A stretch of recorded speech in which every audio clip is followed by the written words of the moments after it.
Assembly Chamber. Sound.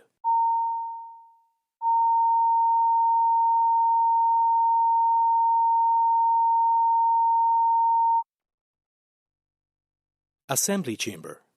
Sound.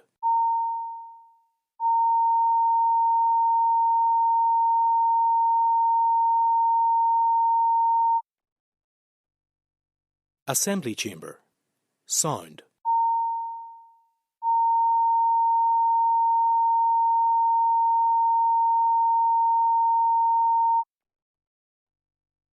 Assembly Chamber. Sound.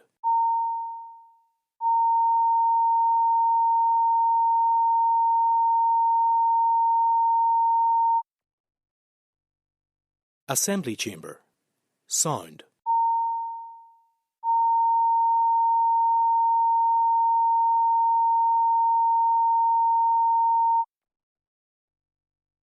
Assembly Chamber.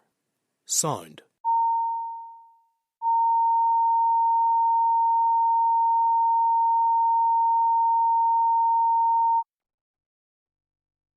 Assembly Chamber. Sound.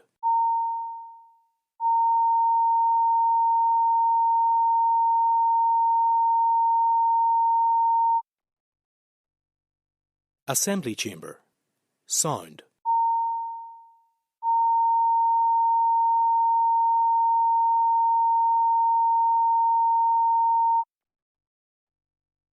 Assembly Chamber. Sound.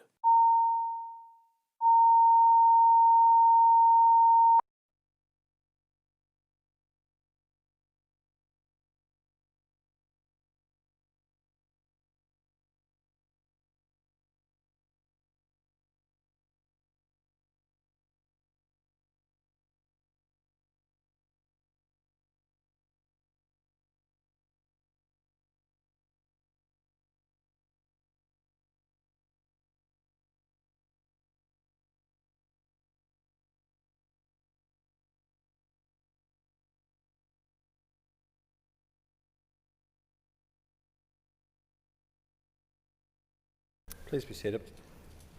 Before we proceed with today's business, I wish to advise that the School Uniforms, Guidelines and Allowances Bill has received royal assent. The School Uniforms, Guidance and Allowances Act Northern Ireland 2026 became law on the 19th of February 2026. It is Chapter 1. I move to member statements and I call Gemma Dolan. This morning, my party colleagues and I joined the lobby group Save Our Acute Services outside as they pushed a hospital bed up the avenue. I want to thank SOAS, those who travel from Fermanagh and MLAs across the chamber who joined them to commit your support to the fight to get emergency general surgery reinstated in SWA. This has been going on since December 2022 and we, the people of Fermanagh and Tyrone, still have not received the certainty or the action that we deserve. The Health Minister, Mike Nesbitt, must urgently provide a clear, detailed plan with timescales for the future delivery of emergency general surgery. The plan must set out a clear process for recruiting and retraining consultant general surgeons within the hospital to make the service safe and sustainable. So far, no such plan has been produced and this failure cannot continue. The people of Fermanagh and Tyrone deserve better. Sinn Féin has been unwavering in our support for reinstating emergency general surgery at SWA. The Health Minister is responsible for the final decision on emergency general surgery and must hold the Trust to account for producing the comprehensive plan. This plan must give equal weight to the voices of the people in Fermanagh and Tyrone, as well as the clinical evidence.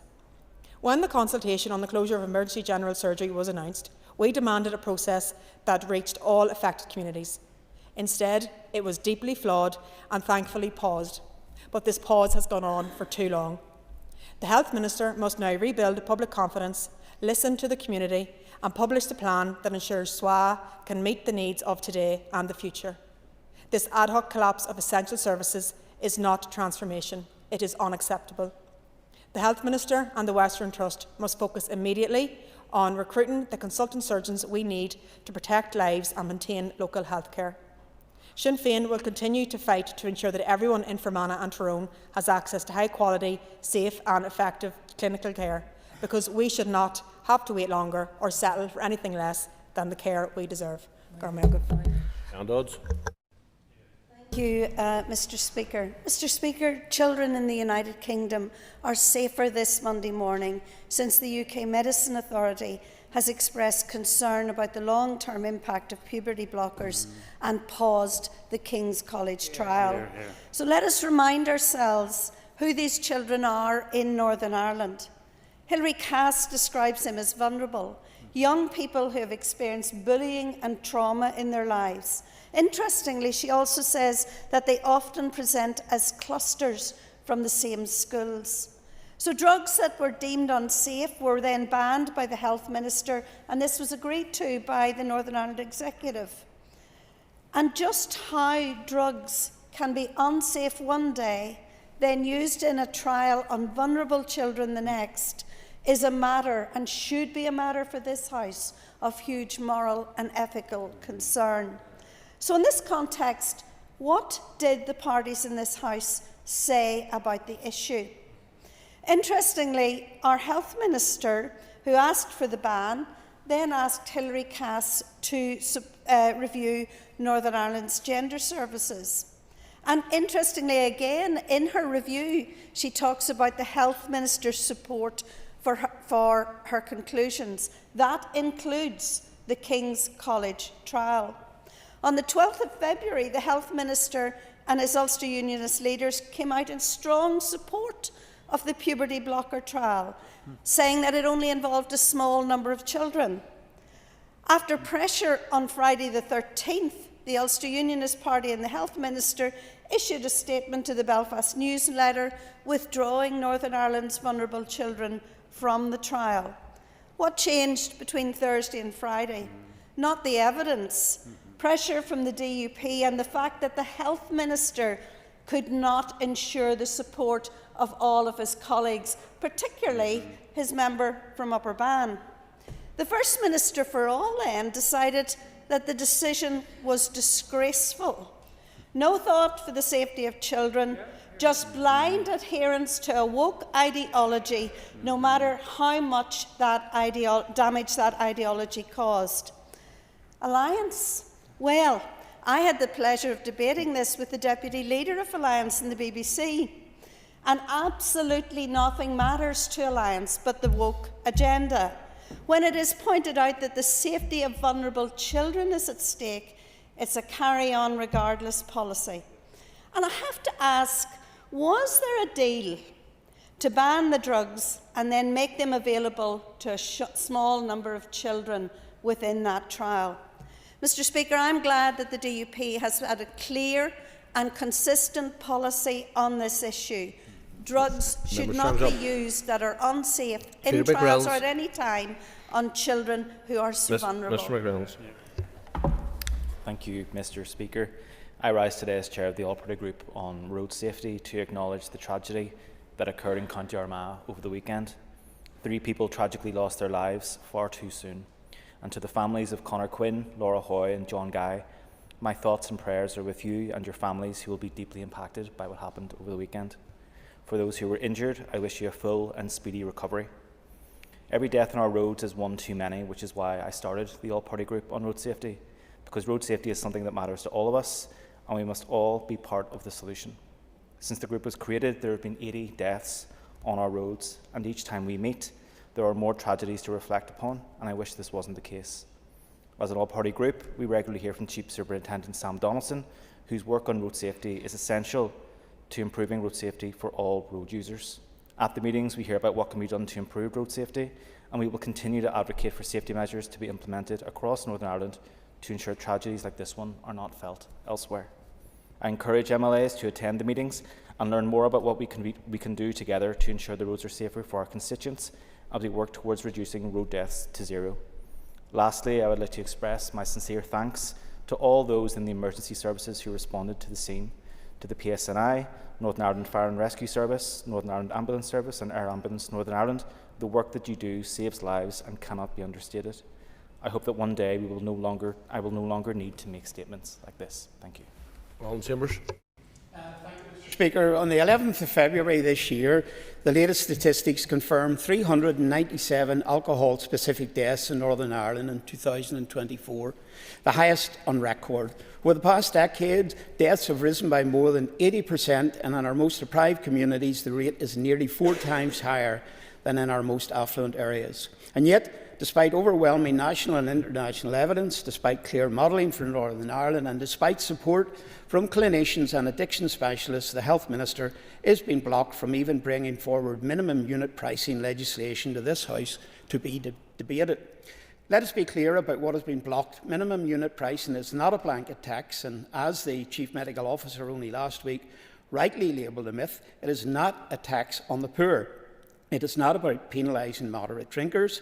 It is a targeted intervention aimed squarely at cheap, high-strength alcohol consumed disproportionately by the heaviest drinkers. In fact, 60% of alcohol-related hospital admissions come from just 3% of the population, the heaviest drinkers. That is where MUP would deliver the greatest impact. In Scotland, MUP reduced alcohol sales by 3% and cut deaths wholly attributable to alcohol by 13%, around 120 lives saved annually. Wales has renewed it, the Republic of Ireland has implemented it, Scotland has uprated it. Meanwhile, Northern Ireland dithers, where our death rate surpasses both Scotland and the north east of England. The modelling for Northern Ireland shows we could reduce dozens of alcohol-related deaths each year, cut hospital admissions, reduce crime, and help reduce assaults on hospital staff. So the DUP need to state their justification for blocking this legislation that is evidence-led, life-saving and fiscally responsible. They can oppose it if they wish, but it is an absolute disgrace for them to block it, even been allowed to reach this Assembly for debate. This Assembly is criticised for the lack of actual legislation we produce. Why would any party even try to shut down debate on what would be a very impactful new law? The Chief Medical Officer recently gave a very detailed briefing to the Health Committee. The DUP say that they are not happy with the evidence, but their 2 representatives on the committee did not ask one single question and did not disassociate themselves from a letter the committee agreed to write to the Executive Office in support of the legislation. There is no evidence whatsoever to support the notion that this legislation would cause any meaningful damage to either the hospitality industry or the retail sector. History will not look kindly on those who chose obstruction over action. The Health Minister should be allowed to bring this legislation forward. Lives, quite literally, depend on it, Mr. Speaker. Thank you. McGrath. Thank you very much, Mr. Speaker. I want to rise today and also add my support to the need to restore emergency surgery services at the South West Acute Hospital. And I want to begin by recognising the crowds that were here today outside the building from across Fermanagh and South Tyrone who made their way to make sure that their voice was heard. What a privilege it is to be able to hear from such a committed, people-led, community-focused campaign and to have them up with us. They are representing farming families, school leaders, trade unions, business owners, sports clubs, church leaders and citizens who believe quite simply that rural lives matter as well. The briefing paper that SOAS makes that point starkly, that where you live should not determine your health outcome. But for those in Fermanagh South Tyrone, it does. For 3 years now, emergency general surgery has been suspended at the SWA. We were told that it was temporary. But sadly, that approach from our Department of Health and this executive is nothing new. Temporary always becomes the new norm. And the building is not the problem. With 5 operating theatres, a modern emergency department, it is a state-of-the-art facility built to serve a deeply rural population. In recent months, I have repeatedly highlighted the growing backlog in estate management right across our health service that is not being adequately addressed. Hundreds of millions of pounds worth of work that needs to be done. But let me be very clear about this. There is somewhere where there is no backlog of maintenance, and that is in the South West Acute Hospital.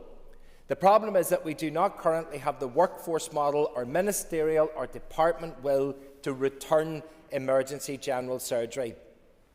Meanwhile, patients endure double emergency department waits, first in Enniskillen, then in the Altnagelvin. In Fermanagh South Tyrone, ambulance response targets are being missed more often than they are being met. It's kind of worth just saying that again. They are missed more often than they are met. Rural families travel 65 miles for surgery, and every delay carries risk. But in spite of that, thousands of rural people have endorsed the SOAS roadmap with one united voice because they want a health service that delivers for them. So this is that moment. They've come up today, they've asked the questions. So let me amplify that question in this place. Will the department and this executive stand up for the people of Fermanagh, or will it not? The decision is over to you. Jacqueline Kearney. Speaker. World Social Justice Day reminds us of the importance of global peace, human rights, respect for national law, and for the rights of workers. This is a moment to reflect on how easily those principles are discarded when power goes unchecked. Today, those principles are being undermined by imperialism, coercion, unregulated capitalism, economic inequality, and threats to sovereignty. Nowhere is this more evident than in the ongoing and intensified aggression by the United States against Cuba. The claim that Cuba represents an unusual and extraordinary threat is a fiction. This unfounded narrative is about creating an excuse to collectively punish an entire population for years. For decades, the illegal US blockade has inflicted hardship on the Cuban people. It has impacted the well-being of the population by restricting access to food, medicine, power and fuel. That is despite Cuba's well-documented record of medical internationalism. Social justice is denied when might replaces law, or where entire populations are collectively punished, such as Ukraine, Palestine, Congo, or Sudan. Ireland can be proud of her tradition of her neutrality and of non-alignment. Neutrality must remain the cornerstone of Irish foreign policy. However, that does not mean that we remain silent. Instead, we must make an active commitment to peace, to deal with inequality, and to support international solidarity. Good jobs legislation will empower our own workers. It will enhance the collective bargaining rights. It will create better jobs and conditions for workers and their families. Therefore, on this World Social Justice Day, we affirm our commitment to neutrality and our opposition to all forms of international aggression. We commit ourselves to economic equality and social justice for all, and for social justice. Mr. Speaker, on Saturday, Sinn Féin leader Mary Lou MacDonald posted on social media marking the first anniversary of the death of senior IRA figure Brendan Bick McFarlane, stating that his was, quote, a life well lived. Mr. Speaker, I have no particular desire to speak ill of the dead, but this blinkered tribute requires a response in the interest of the victims of the violence in which Brendan McFarlane was an active and willing participant. Last August, I attended a commemoration marking the 50th anniversary of the attack on the Bayardo Bar on the Shankill Road. 5 people were killed in that gun and bomb attack, and more than 60 were injured. I spoke to relatives of the victims at the commemoration, and their grief remains deep. Brendan McFarlane led the group of IRA terrorists who carried out that indiscriminate attack on a civilian target, shooting dead the doorman and planting a no-warning bomb which exploded as people tried desperately to get out. Thankfully, the IRA group was arrested at a roadblock during their escape and were imprisoned. McFarlane later escaped from the Maze prison, during which a prison officer died, and he continued in IRA terrorist activities. He was involved in the kidnapping of supermarket executive Don Tidy. During a subsequent shootout, a trainee Garda officer and an Irish Army soldier were killed. These are not the actions of a life well lived. And for Mary Lou McDonald to repeatedly eulogise Brendan McFarlane in that style demonstrates the moral vacuum at the heart of Sinn Féin. Hear, hear. Her comments are not just inconsiderate and deeply hurtful to the victims of Republican violence, they are part of a deliberate policy attempting to whitewash the past and to desensitise future generations to the horror of IRA violence. Sinn Féin make vague comments about regretting all lives lost during the Troubles and even being sorry for these. Yet they choose to repeatedly eulogise and praise those who carried out those sectarian killings, so their words of regret ring very hollow. We owe it to every person killed, injured or bereaved by violence carried out by the IRA and other terrorist groups to speak the truth and to not let the perpetrators of that violence be eulogised. They are a warning from a history, not role models for future generations. Hear, hear. I'll call Cathy Mason. Concordia. The Education Authority's so-called enhanced support model has caused real and deep anxiety for families right across the north since it was announced last week. Parents who have fought tirelessly to secure a classroom assistant for their child are now asking a very simple question: is that support safe? Because when you strip away the jargon about flexibility and the school-led delivery, what this policy does is move away from clearly defined, enforceable provision towards a model where support can be reconfigured. There is no explicit guarantee that children who currently rely on one-to-one support will keep it. For many families, one-to-one support is not a luxury. It is what allows their child to be safe, to regulate, and to learn, and to actually go to school and to participate in school life. It has often taken months and sometimes years of assessments and appeals to try and secure that. They are entitled to clarity. The Minister should give that clarity today. Classroom assistants across the north are also very understandably deeply concerned. They provide vital support and skilled support to some of our most vulnerable children every single day. They also deserve this clarity from the Education Minister. We have to remember this is a minister already operating without the confidence of this Assembly. He has also reneged on commitments to school leaders on workload. He continues to drive harmful reform agenda despite widespread opposition. And now families fear that under his leadership, the most vulnerable children could lose dedicated support. So let me say this very, very clearly. If there is no intention to undermine one-to-one classroom assistance support, then the Minister should stand up and give unequivocal guarantees of this.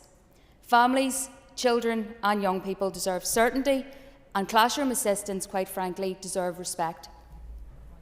Michelle Guy. Thank you, Mr. Speaker. I rise today to highlight the increasing pressure on families as childcare costs continue to rise and to question whether the draft early learning and childcare strategy is truly up to the challenge. Many families are being hammered by increasing fees. While we welcome the NI childcare subsidy scheme as an emergency intervention, we were clear it could not be the end point. It needed to be the foundation for long-term transformational reform. But the draft strategy largely offers more of the same. Yes, there was consideration of capping fees, but this was dismissed as causing problems in other countries. But having spoken to those implementing fee caps in the south of Ireland, I would challenge that assertion. The headline affordability proposal is to increase the subsidy to 20% in 2026, 30% by 2030 and 40% by 2032. On paper, that sounds ambitious, and I welcome ambition, but in practice there are concerns. There are no protections if fees rise sharply. There is no clear definition of what affordable childcare actually means.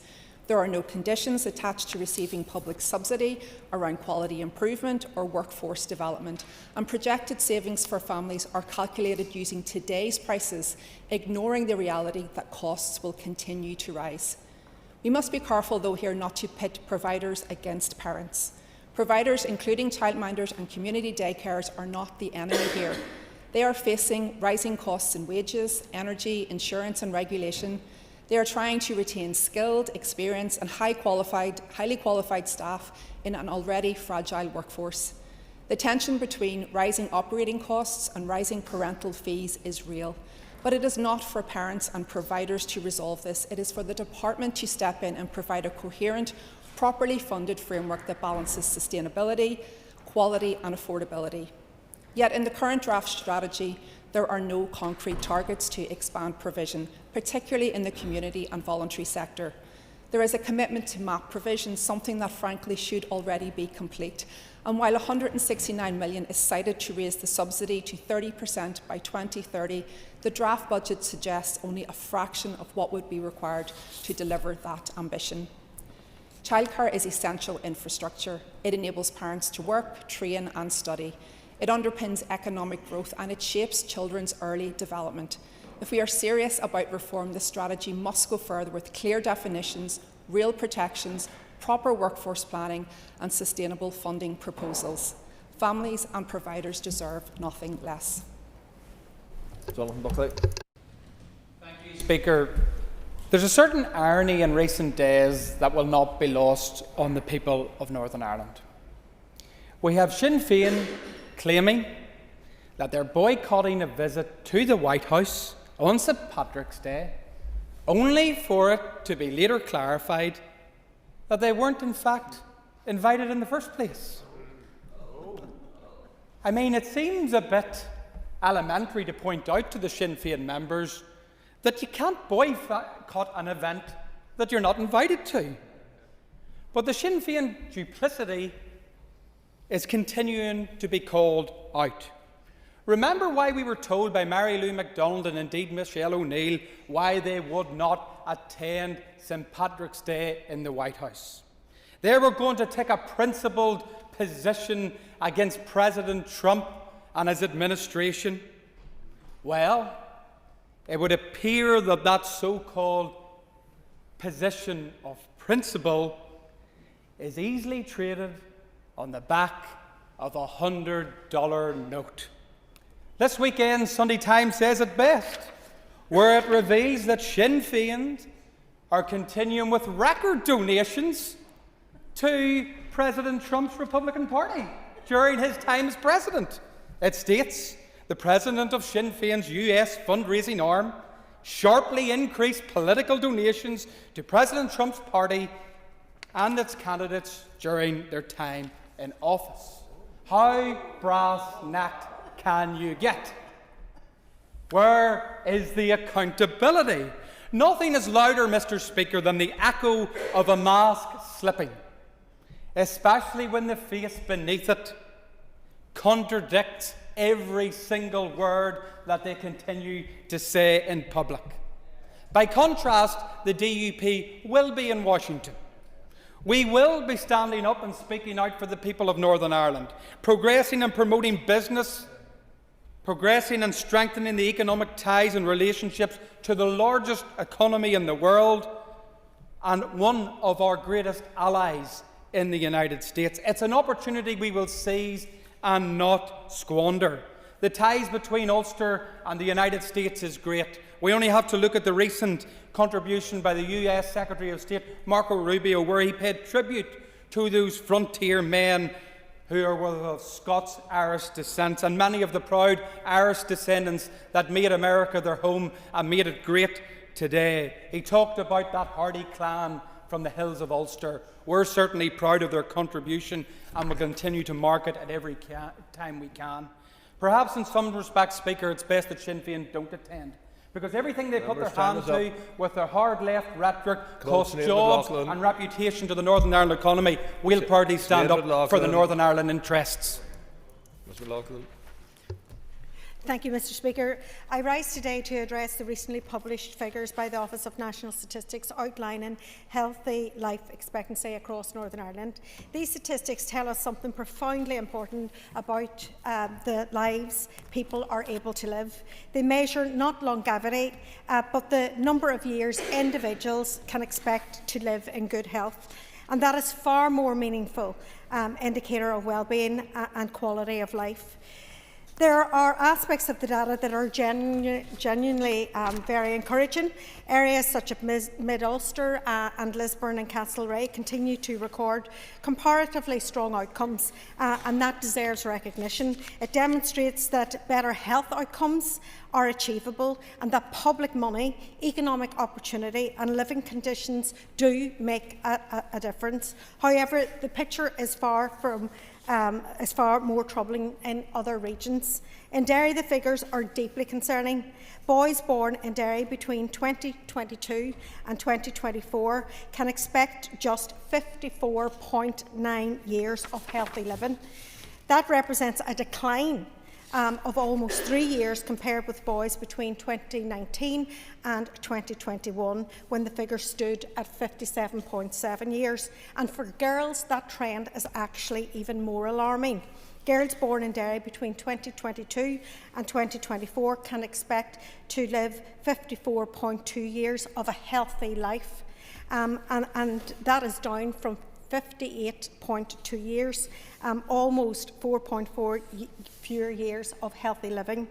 And they're not marginal changes, they're really significant changes, and they're in stark reductions of number of years people can expect to live in good health, and that really matters. It matters how we plan our health service, it matters how we plan to support our older people as well, and this all costs money.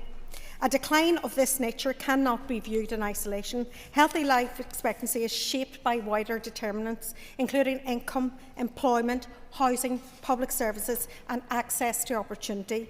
These outcomes reflect the cumulative effects of social and economic inequality.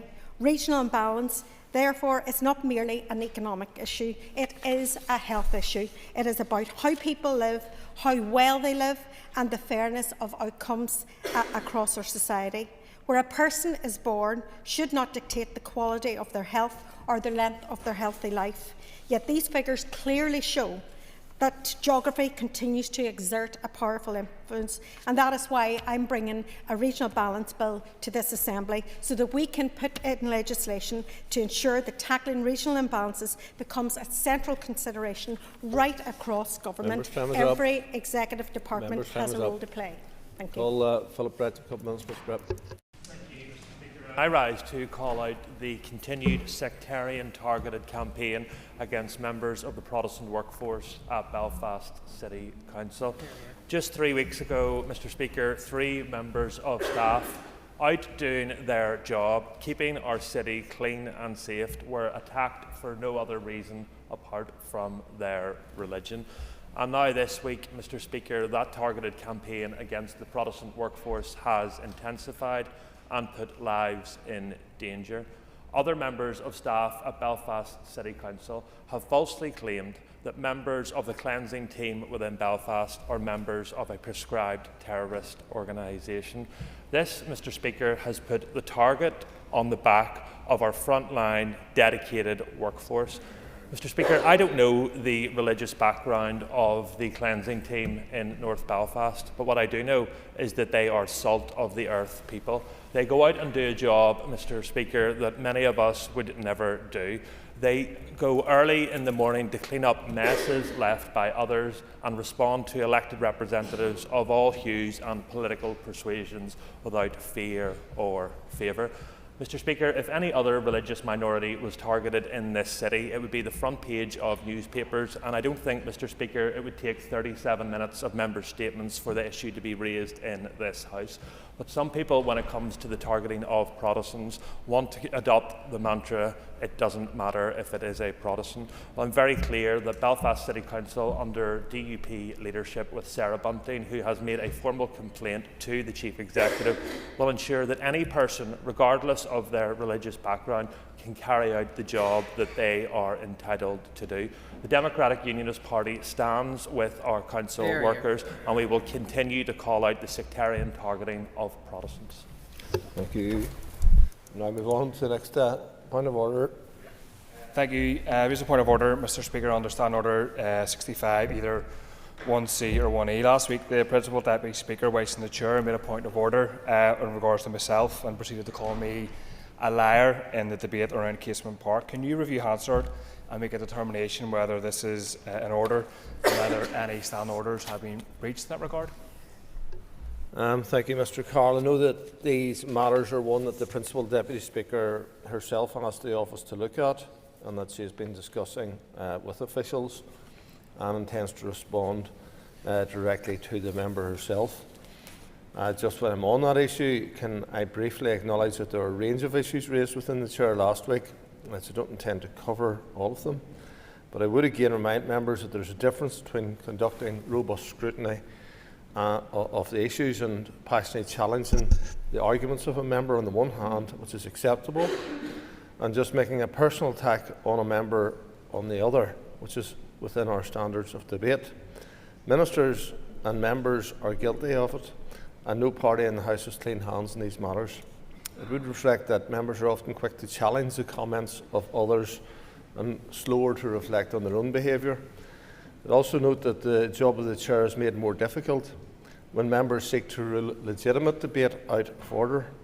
Finally, over the last 2 weeks, we had examples involving David Honeyford and Diane Armstrong in one case and Trevor Clark and Minister Muir in the other. When one member highlighted that they had an issue with the remarks made by another, and the member in question then quickly apologised in the House and withdrew the remarks. That's what should happen, and I ask members to take note of that this week. Moving on, next item of business is Timothy Gaston wishes to present a public petition in accordance with Standing Order 22. The member will have up to 3 minutes to speak. I call Timothy Gaston. Much, Mr. Speaker, and the petition that I present this afternoon to the Chamber has been organised by North Down branch of TUV. Particular credit for the gathering of the 1,309 signatures must go to branch chairman Peter Wilson. But while this petition had its origins in TUV, the issue which it touches upon transcends party politics. Bangor Castle has been a civic headquarters since 1941, a building purchased with public money. It has served as the seat of local government in the area for over 80 years. It remains a venue for civil wedding ceremonies and is attended by the public to register births and deaths, making it all part of life's most important milestones. This Grade A building is listed. It has stained glass windows honouring the RUC, the UDR and all those who made the ultimate sacrifice in service of our nation. There are real fears that plans to convert it into a hotel or commercial venue could restrict public use, destroy the stained glass tributes and diminish its civic role. The prayer on the petition reads, "We therefore urge the Council 1 to retain Bangor Castle in public ownership as the civic headquarters of Ards and North Down Borough Council. 2. To safeguard its current civic uses, including council meetings, receptions, weddings and access to the grounds and museum. 3. To reject plans to convert Bangor Castle into a private hotel or commercial venue. We affirm that Bangor Castle must remain what it was intended to be when it passed into public hands, the People's Castle, a living seat of local democracy and a civic heart for Bangor and North Down. I present this petition on behalf of the 1,309 signatures from Bangor area. I invite the member to approach the table to present his petition.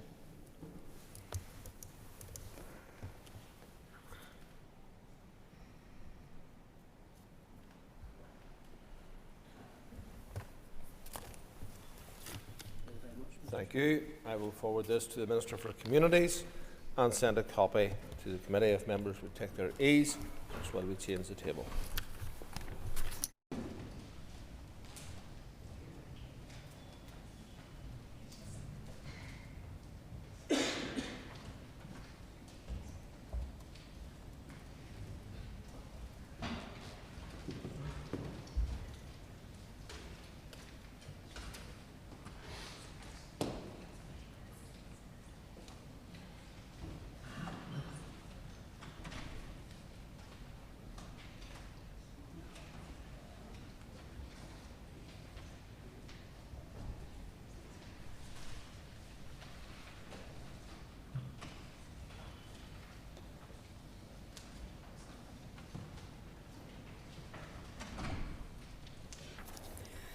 The next item of business is a motion to suspend standing orders 10(2) to 10(4).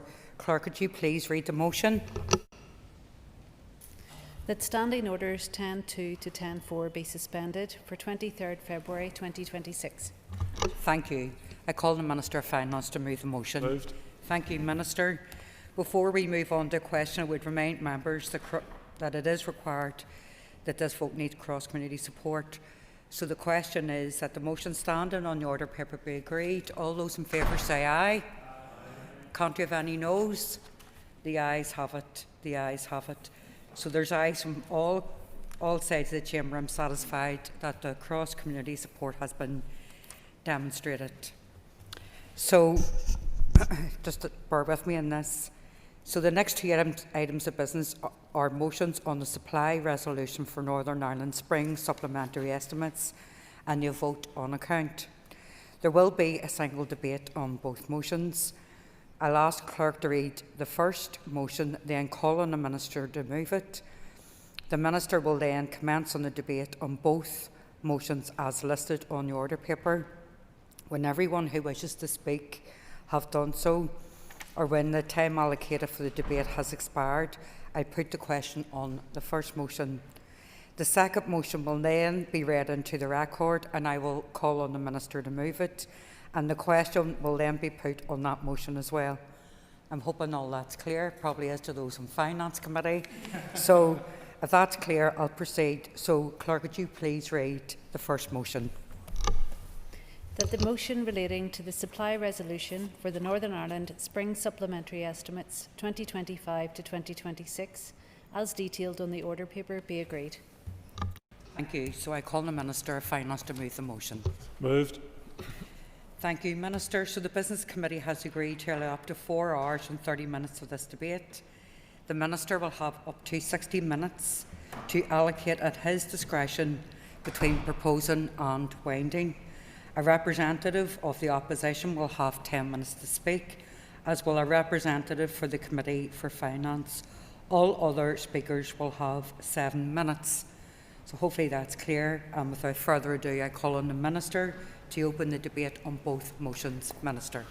And as you have set out, this debate covers the two supply resolutions for the Spring Supplementary Estimates 25-26, which cover the current financial year, and the vote on account for 26-27, both of which are associated with the budget bill, which will be introduced today. As you are aware, budgets which set the executive spending plans do not in themselves give departments the legal authority to draw down cash or use resources. This is done through the Assembly's approval of both estimates and the associated budget bills. The main estimates for 25-26 financial year were presented to the Assembly and approved on the 3rd of June 2025. The supplementary estimates seek approval of funds for changes required since the main estimates were agreed for the same financial year. The supply resolution for 25-26 spring supplementary estimates presented before the House relates to the final plan position, which was agreed by the Executive on the 11th of February 2026. I am therefore seeking the Assembly's approval for the departments and other public bodies changes as described in the Spring Supplementary Estimates 25-26 document laid in the Assembly on the 16th of February 2026. Following executive agreement, I provided a written ministerial statement notifying the Assembly of the outcome of the Executive's January technical exercises. Members will be aware that following this monitoring round, there remain significant pressures in the Department of Health and Department of Education. Following the negotiations and in recognition of the significant financial challenges faced by the Executive, the Treasury agreed to provide a reserve claim of £400 million for 25-26. I provided a written ministerial statement notifying the Assembly of this outcome on the 11th of February 2026. This £400 million has been reflected in the spring supplementary estimates. I want to apologise to the Speaker and to members for the absence of a printed copy of the estimates publication. While I understand that an electronic version has been provided to members for consideration, unfortunately, due to the late confirmation of the reserve claim, it has not been possible on this occasion to provide hard copies of the document in the time available. It is anticipated that they will be available later this week. While I regret this has occurred, I have said before in these debates that in my view, we do need to look again around whether the production of a multiple printed copies of the estimate documents is a worthwhile use of the finances involved, not to mention the environmental impact it has. I intend to write to the Speaker following the completion of the budget process to understand if there is an alternative approach that can be adopted moving forward which still meets the needs of members, particularly given the context of most members now do their business through the electronic devices they have been provided with by the Assembly Commission. The spring supplementary estimates also incorporate areas of expenditure or income relying on the sole authority of the Budget Act. This is where the authority of a statutory power has not yet been obtained through legislation. Managing public money guidance provides for this as an interim measure, enabling expenditure until such powers are in place. My department closely monitors reliance on the sole authority by seeking quarterly updates, and I am pleased to announce that progress is being made with enabling legislation planned to be in place by early 2027 in relation to a number of these matters. In addition to the spring supplementary estimates for 25-26, a vote on account 26-27 document has also been prepared. The vote on account provides departments with the authority to utilise resources and access the cash necessary to continue to deliver services until work on the 26-27 main estimates and associated budget number 2 bill has been completed. The vote on account for 26-27 laid on the 16th of February 2026 is routine and equates to 45.7% of the 25-26 provision. Pre-Vlas Concordia, I am keen to finalise spending plans for 25-26 and put them on a legal footing. I am therefore requesting the support of members for the resolution of the spring supplementary estimates for 25-26 and the vote on account for 26-27. I am looking forward to the upcoming debate and hearing members' views. Following the supply resolution debate, I will introduce the budget bill later today. The bill will then be debated tomorrow, which provides legislative cover for the 2 supply resolutions. Should the bill proceed as planned, it is anticipated that it will receive Royal Assent by late March 2026, which will ensure that the services continue to be funded for the remainder of the financial year. Thank you. Thank you. Minister, I call Matthew O'Toole on behalf of the Opposition.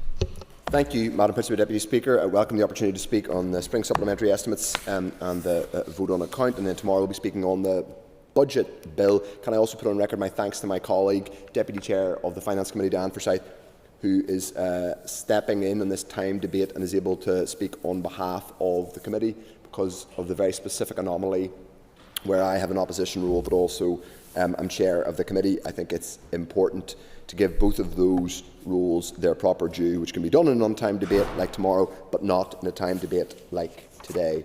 So, Madam Principal Deputy Speaker, the spring supplementary estimates and the vote on account represent something that is at once both highly technical, very procedural, but also unbelievably critically important, right the centre of everything we do here in a devolved legislature. Very often we are wont to trivialise this role, and we are wont to communicate to the public that we are a trivial legislature, partially because we don't seem to be very fond of legislating. We have an abysmal track record in this mandate of bringing forward and passing actual legislation.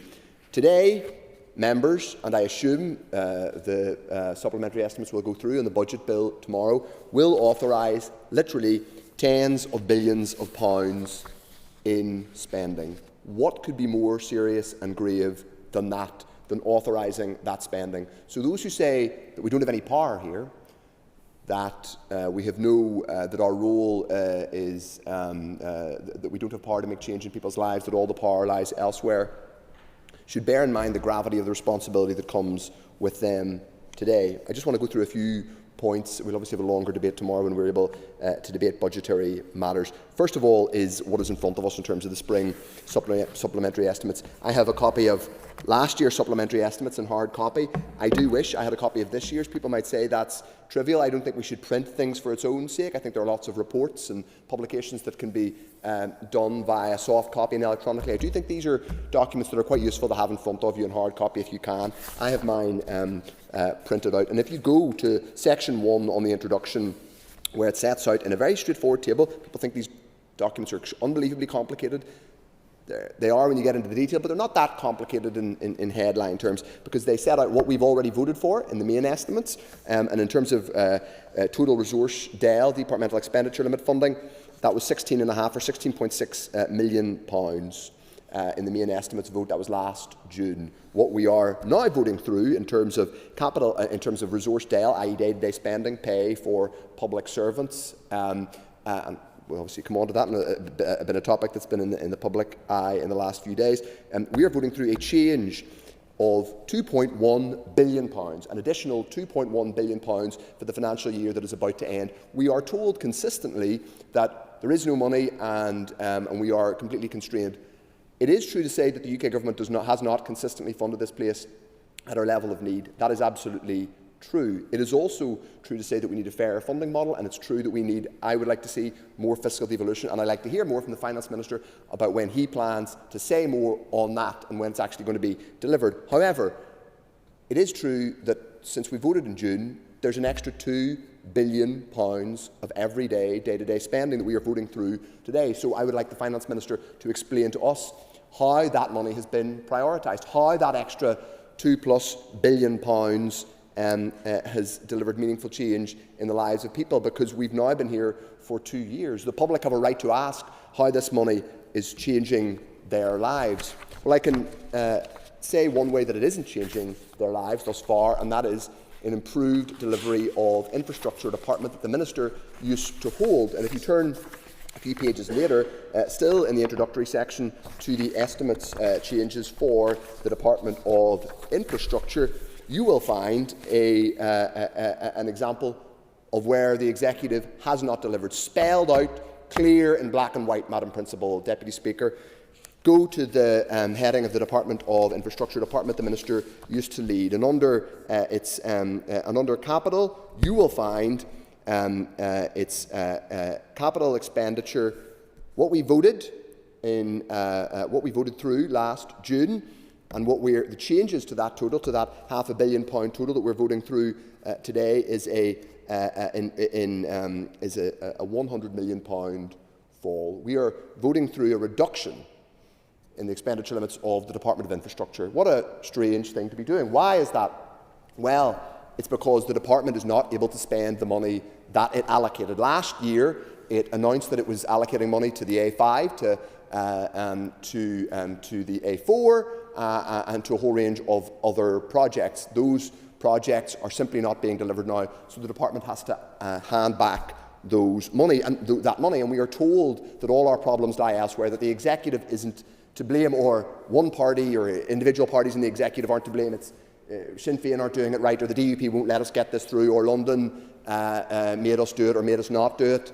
Well, this is an example of the Executive's failure. This is the Executive's failure. They have an extra £2.5 billion from last June in terms of what's being authorised and spending here today, and in capital terms, in just one department, the Department of Infrastructure, responsible for delivering modern infrastructure in road, rail and NI Water. I'll come on to NI Water. They're handing back. We are voting through today, handing back, saying we can't spend this £100 million. That really is a remarkable failure. I accept there's a court case that is still working itself out, and we all want to see a positive resolution to that, but the public have a right to ask whether that is acceptable.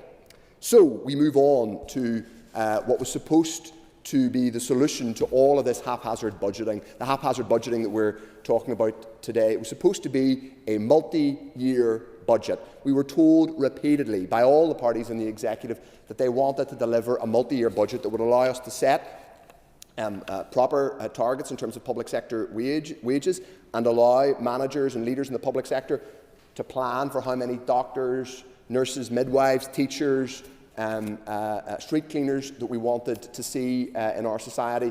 But we aren't getting that multi-year budget, it appears. I'm not sure where it is. I know it's out for consultation currently, but there doesn't appear to be any realistic prospect, based on the utterances of the two main parties in the Executive, which are massively at variance from one another, that they are going to agree a multi-year budget. So all of the haphazard contradictory budget making that we are seeing today in the spring supplementary estimates, the money being handed back, having to vote through different totals because you weren't able to properly plan and spend. The answer to that was supposed to be a multi-year budget, but I don't think we're going to get it based on everything that we've heard. Perhaps the Finance Minister can update us on that.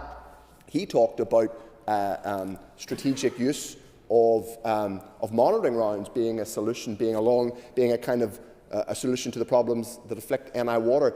Strategic use of monitoring rounds isn't 100 million miles away from saying strategic use of money you found in the back of the sofa or have one of the bookies. A monitoring round is not long-term planning. Monitoring rounds are supposed to be used to deal with small and unplanned changes in spending that happen in year. They will always happen, but you shouldn't be expecting them. What we've got to is a preposterous situation. Yes, some of it is created by the totally suboptimal way we are funded by the UK government and the fact that the Treasury operates its devolved spending in such an unsustainable way. But we have created a preposterous situation. There are so many examples in this document of where the executive could and should have done so much better. That brings me to what came out last week, which was, sorry, I should say the week before last, the reserve claim coming from the UK government. Now, that again is an example of the failures of our devolved financing system. The fact that people are forced to go to the Treasury in a haphazard way. We now have this planned open book exercise, announced, it would seem, by the leader of the DUP on the floor of the House of Commons, rather than the Finance Minister here to us on the floor of the Assembly. I would like to understand what that open book exercise is going to mean. How is it going to actually improve outcomes for the public? Or are we simply giving in to the UK government as they try to undermine the devolved financial settlement even further?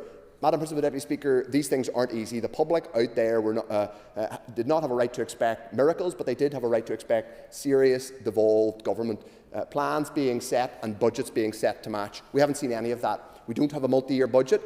We haven't had any coherent budget to match what was in the programme for government. Vague and waffly as the programme for government was, what we have had is evasion, deflection and blame shifting. We need to do much better. We won't be dividing on the spring supplementary estimates, but I think it is worth us all reflecting, given some of the coverage of the last couple of days. And of course, this document includes a budget for the Assembly Commission, not to put too fine a point on it. It is worth us all reflecting on public trust as we come to future discussions on other matters, including our own pay. Madam Principal Deputy Speaker, I will leave it at that at this stage and say that let's do much better when we come to the future. Thank you.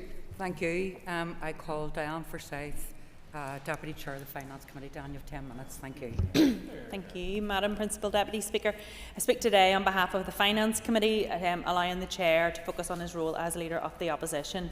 The committee received a briefing from officials on the 25-26 spring supplementary estimates and the 26-27 vote on account at its meeting of the 18th of February 2026.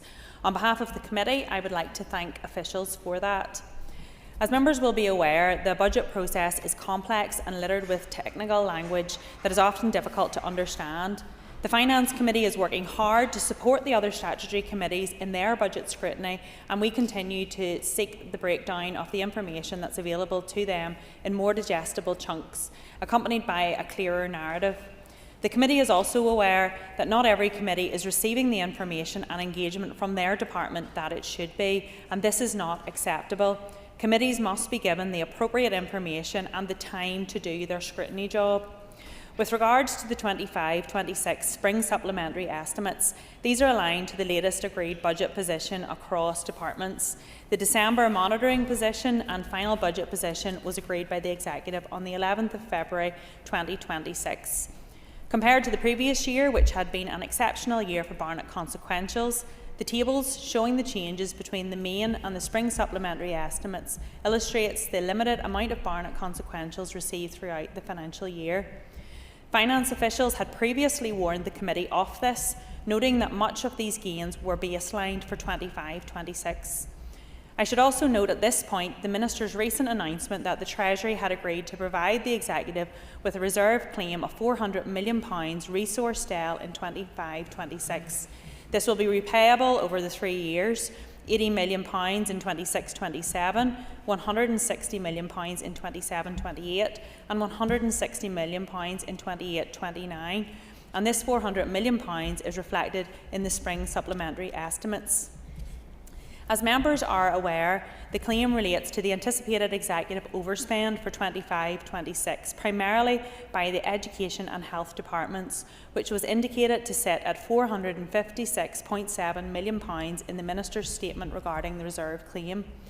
I will leave the scrutiny of the impact of the reserve claim on departments to the relevant committee chairs. Though the committee welcomed the £400 million reserve, questions remain on what impact the reserve claim will have on the public finances in future years. The committee scrutinised officials on this matter during last week's meeting and will continue to do so. With this in mind, I continue to encourage statutory committees to closely monitor overcommitments made by departments in the coming year, as it is unlikely consequentials and reserve claims can be relied upon to fill the gaps. Departments need to become better at budget planning and living within their means, as has been clearly stated to the committee by finance officials.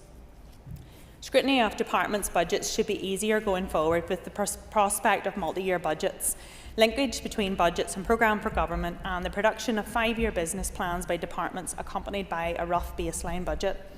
These are all aspects of the Budget Sustainability Plan and the Budget Improvement Roadmap that derive from conditions set by the Executive Restoration Package settlement. This is the UK Government's way of encouraging the Executive to live within its means and to budget more strategically and with much greater transparency and clarity.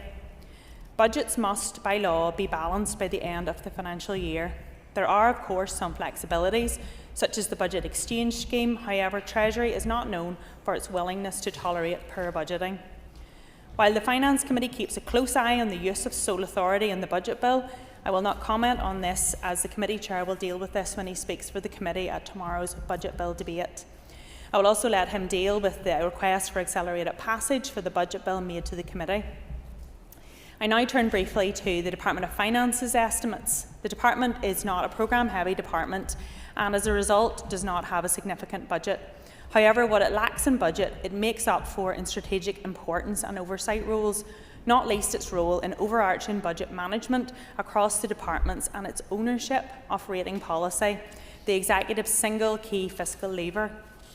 The committee has monitored the department's budget carefully through this financial cycle, with regular briefings following monitoring rounds and periodic briefings on monthly outturns. The funding inflows to the department have tended to be for strategically important systems, such as Integrate and Nova, that will have wide-ranging impacts and benefits. The committee continues to pay close attention to the unquantifiable contingent liabilities highlighted in the estimates memorandum, and the department continues to carry and will continue to scrutinise these in the future. Madam Principal Deputy Speaker, turning to the vote on account, members will have noticed that at 45.7%, the rate is less than what has been applied in the past. Members will recall that in recent times, the vote on account was set at 65%, allowing a longer period to have the next financial year's budget in place. Members are aware that the vote on account does not set the 26-27 budget. It's merely an agreement of the percentage of the current year's budget that can be drawn down in the early part of the 26-27 financial year before the budget has been legislated for in the Budget No. 2 bill. Madam Principal Deputy Speaker, members are aware that this debate examines a largely technical exercise, and the committee has applied an appropriate degree of scrutiny on that basis. And while the timing and timescales are not ideal, the committee will support today's supply resolution motions. And making a few comments as a DUP MLA, I want to welcome the opportunity to speak on the importance of efficient and effective management of public finances. And the DUP has long been a champion of improving Northern Ireland's public finances, with our leader Gavin Robinson MP long leading the calls for a review of our funding and Barnett. And just over a week ago, as mentioned by the Leader of the Opposition, he welcomed the £400 million reserve claim as an important intervention. Madam Principal Deputy Speaker, throughout committee and today, the Leader of the Opposition seems to find it some sort of a way to criticise the DUP leader for effectively welcoming this on the floor of the House of Commons. But for me and for our party, we're very proud of our DUP MPs at the heart of Westminster, championing the cause for public finances in Northern Ireland. And there are SDLP MPs over there, and I wonder where they may have been and why that wasn't fed back that way. But we are very proud that Gavin Robinson was there to welcome this, and we believe it is a clear example of our colleagues in Westminster and our colleagues in the executive working closely together and showing what that can deliver. We have a clear opportunity here for transformation. It has long been talked about, but as we sit with this open book exercise, it is a real opportunity. Last year's end point should not automatically become this year's starting point. This vote on account rolls forward the previous year's budget, but it's just a percentage. It should not be a roll forward by default of how things have always been. This needs to be a moment not just for financial stabilisation, but for meaningful improvement and modernisation across Northern Ireland, and the DUP support these supply resolutions today. Thank you. Thank you, Diane. I now call Colin Gildernew, Chair of the Communities Committee. Thank you. I rise as chairperson of the Committee for Communities to speak on the two motions before us today, the supply resolution for the spring supplementary estimates and the vote on account. At the outset, I must advise the Chamber that the Committee for Communities has not yet had the opportunity to reach a formal agreed position on the specific details of these newly published allocations. We expect to receive a detailed briefing from departmental officials, finance officials at Committee this week. Therefore, my remarks today will reflect the consistent priorities the Committee has championed throughout this mandate and our collective understanding of the pressures facing the Department for Communities. Looking first at the spring supplementary estimates, which adjust our budgets for the remainder of the financial year, the Committee, of course, welcomes the allocation of over £49 million towards the social housing development programme and provision of disabled adaptations. The entire Committee, and I'm sure every one of us as MLAs, are aware that the North is in the midst of a severe housing crisis. Every day, families are languishing on waiting lists or living in unsuitable temporary accommodation. We desperately need every single penny to build safe, affordable homes and to be able to adapt existing properties so that disabled people and older people can live with dignity and comfort. However, we must be clear about the reality of how this money became available. The reallocation is in part the result of the deeply frustrating failure to advance the redevelopment of Casement Park. £27.3 million has been directly reallocated from that project, along with £5 million from the NI Football Fund and £14 million from City Deals, an indication of the fiscal straitjacket we are now trying to operate within. Our communities here deserve both world-class sporting facilities and safe homes. None of our communities should have to watch a long-promised project fade or become less certain in order to fund what is a basic necessity. Turning to the vote on account at 45%, this will authorise interim funding to keep essential services running in the early months of the financial year. But we know that there is still a cliff edge lying ahead. In correspondence with the Committee, the Department has forecast a resource shortfall of over £174 million and a capital shortfall of £88 million for 26-27. This gap threatens what the Department describes as inescapable pay pressures, homelessness interventions and vital employment programmes. The human cost of these shortfalls was laid bare just last week for Committee members. The Joseph Rowntree Foundation provided the Committee with stark evidence: 330,000 people in the North currently living in poverty. Most alarmingly, 64% of all children in poverty live in a household where someone works. They told us work isn't working as a route out of poverty for thousands of families still experiencing hardship. Our welfare and employment support systems are under immense strain, and without adequate funding, we cannot provide the safety net that people rely on. We must be clear about the root cause of the financial constraints driving this hardship: the ongoing systemic underinvestment in our public services by the British Government. We are continually forced to operate within a system designed in London, relying on a block grant that fundamentally fails to meet the objective needs of our community. Because of this Westminster-imposed reality, the Executive as a whole is placed in an impossible position. The burden of these constrained budgets does not rest on the shoulders of one department or one minister. Delivering our priorities requires the Executive collectively to agree on extremely difficult funding decisions at the Executive table. In the current financial climate, any spending increase in one area inevitably forces a painful reduction in another. While this vote on account keeps the lights on, it remains a sticking plaster over a flawed financial settlement. Decades of underinvestment and years of austerity from the British Government have left public services across the North in a weakened state. We need a united Executive front to demand a step change from Westminster, moving towards a sustainable, needs-based funding model that allows us to genuinely lift our people out of poverty rather than managing a permanent crisis. Thank you, Colin. I call Nick Matheson, Chair of the Education Committee. Thank you, Principal Deputy Speaker. I rise in my capacity as Chairperson of the Education Committee to address the spring supplementary estimates and vote on account from the perspective of the Department of Education. Over the course of the year, the Committee has taken oral briefings from the Department on the resource budget, a written briefing on the capital budget, an oral briefing on December monitoring, and a detailed written briefing on the Stroll project. So the Committee has been well updated in terms of the financial pressures, so the substantial areas of stress experienced by the Department in terms of this year's financial settlement do not come as a surprise to Committee members. However, that lack of surprise does not equate to a lack of concern, as members are acutely aware of the extent to which financial pressures in education leave school leaders, teachers and support staff feeling like they operate on the brink of system collapse, and that should be a matter of grave concern for everyone in this House. The opening budget was just over £3.2 billion, plus an additional £50 million for the Executive's early learning and childcare strategy.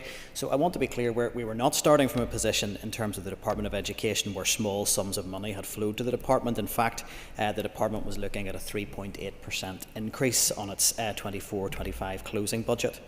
But at mid-year point, the Department was still reporting a £310 million shortfall, seeing the Department unable to fund a range of pressures, often in areas of core statutory responsibility. And at end of year, certainly prior to the reserve claim announcement, little had changed, and we were looking, and members will be aware, at staggering sums of an overspend being floated in the region of £288 million. Now, we now are in a position, as has been referenced by other members, of a reserve claim being agreed with Treasury, of which the Department of Education will receive a further £214.6 million, and that's reflected in the estimates today and lifts the Department's resource DEL from £3.36 billion to £3.58 billion.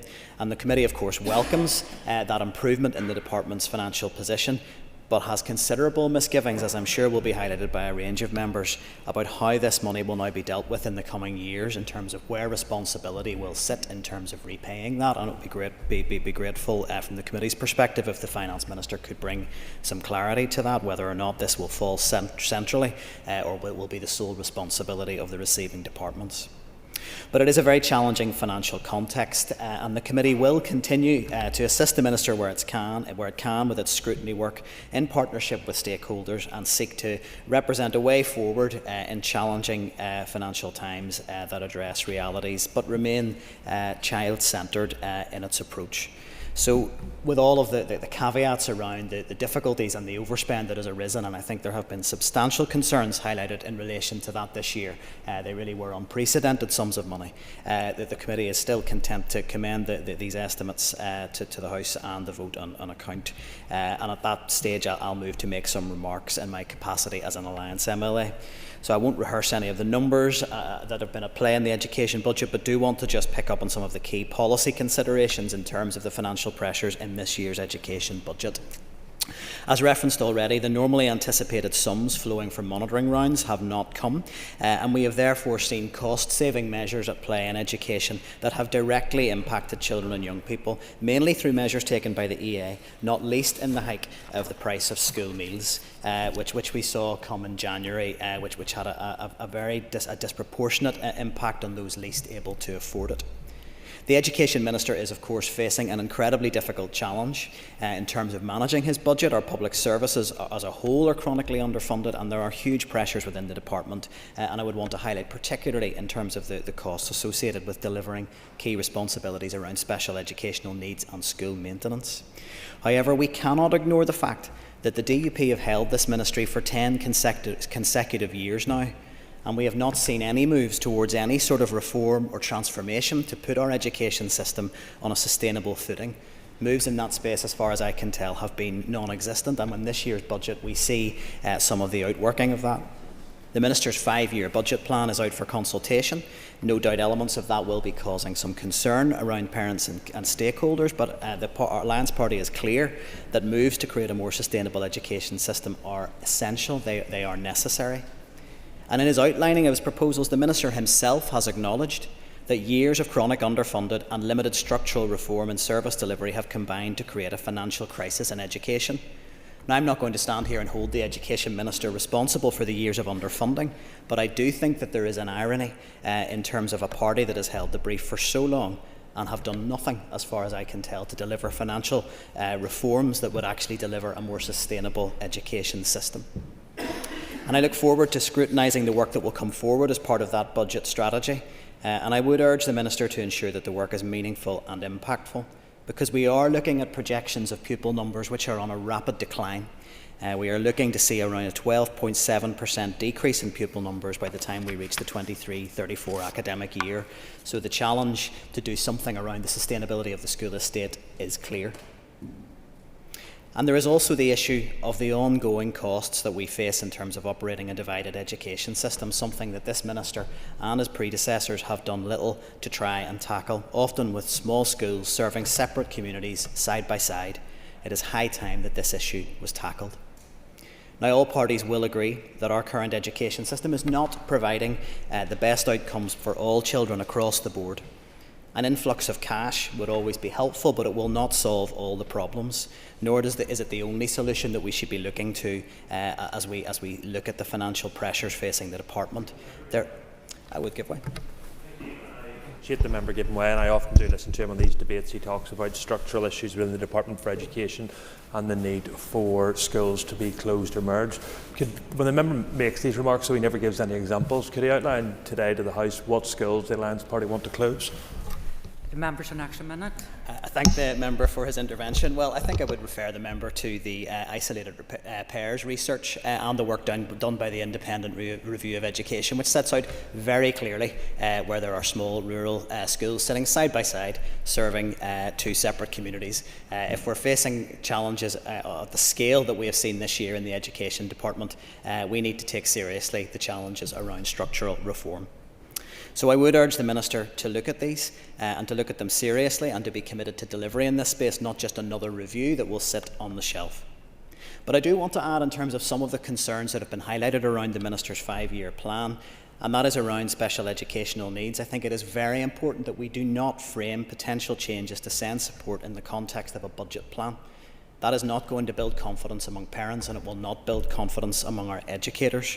Every decision taken in education must start with the best interests of the child as its fundamental starting point.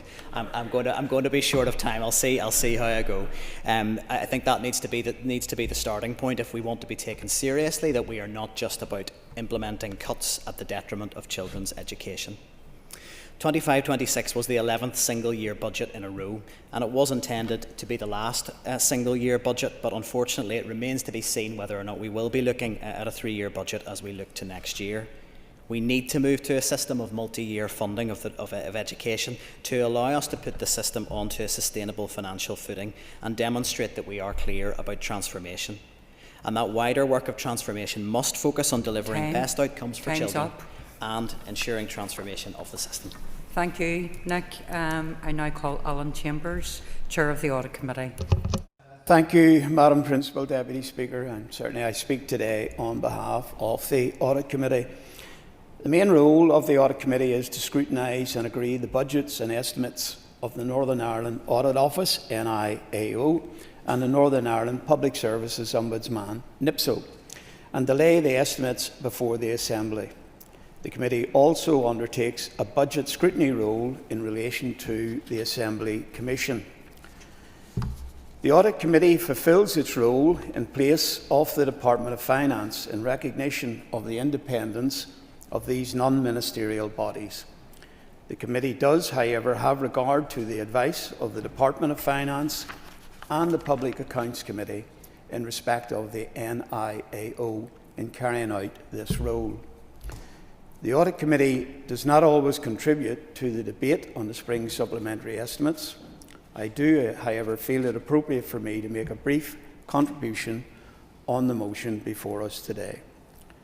The three bodies have provided ongoing information to the Audit Committee on their in-year monitoring returns, which was helpful to the committee when it came to scrutinise proposed resource requirements for future years. At its meeting on the 28th of January 2026, the committee noted that the SSEs for the NIAO and NIPSO showed very minor variations against the main estimate, and that the Assembly Commission variance was minus 5.06% against the main estimate position of £67.257 million, excluding earmarked expenditure relating to the Windsor Democratic Scrutiny Committee.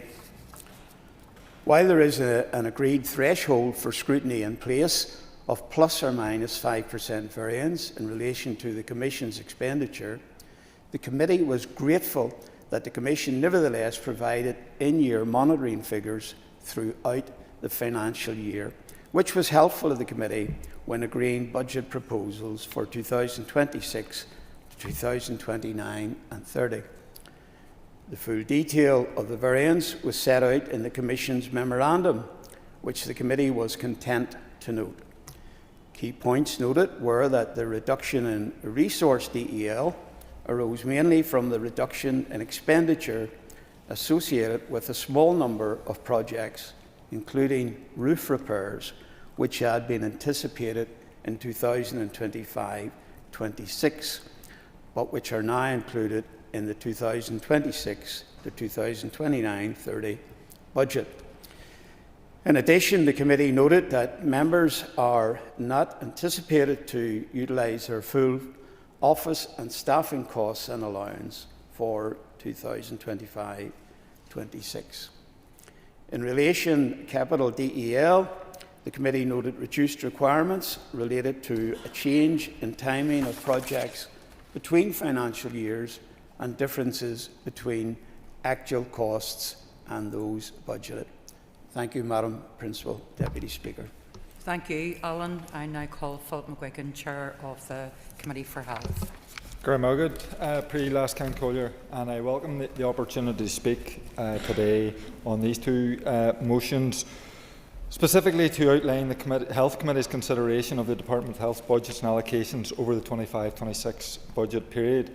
I should say at the commencement, the committee does recognise the significant budgetary constraints and pressures the Department of Health is under. Indeed, this goes across the wider executive, across all departments which are under significant pressure. However, the health system is under extreme and unsustainable pressure. The decisions that are taken shape the health and well-being of our population, not just for this financial year, but will have an impact on the health and well-being of our population for years to come. Although the budget provided a record headline funding of some $8.4 billion, the Department outlined a significant shortfall of approximately $400 million. The committee outlined its concerns that with that level of shortfall and the savings expected to be made and achieved by trusts, there was concern that it would impact patient safety and outcomes. The committee welcomes that the Department has managed to avoid implementing any cuts impacting measures that would compromise patient safety. However, there were impacts on health outcomes for patients right across the system. The committee welcomed the programme for government executive priority in relation to addressing waiting lists and the money allocated and earmarked for waiting lists. The committee welcomes the progress that has been made to date. However, the committee was disappointed that almost $75 million of the money was redirected to address pressures in the system and wasn't directly used to benefit those on waiting lists.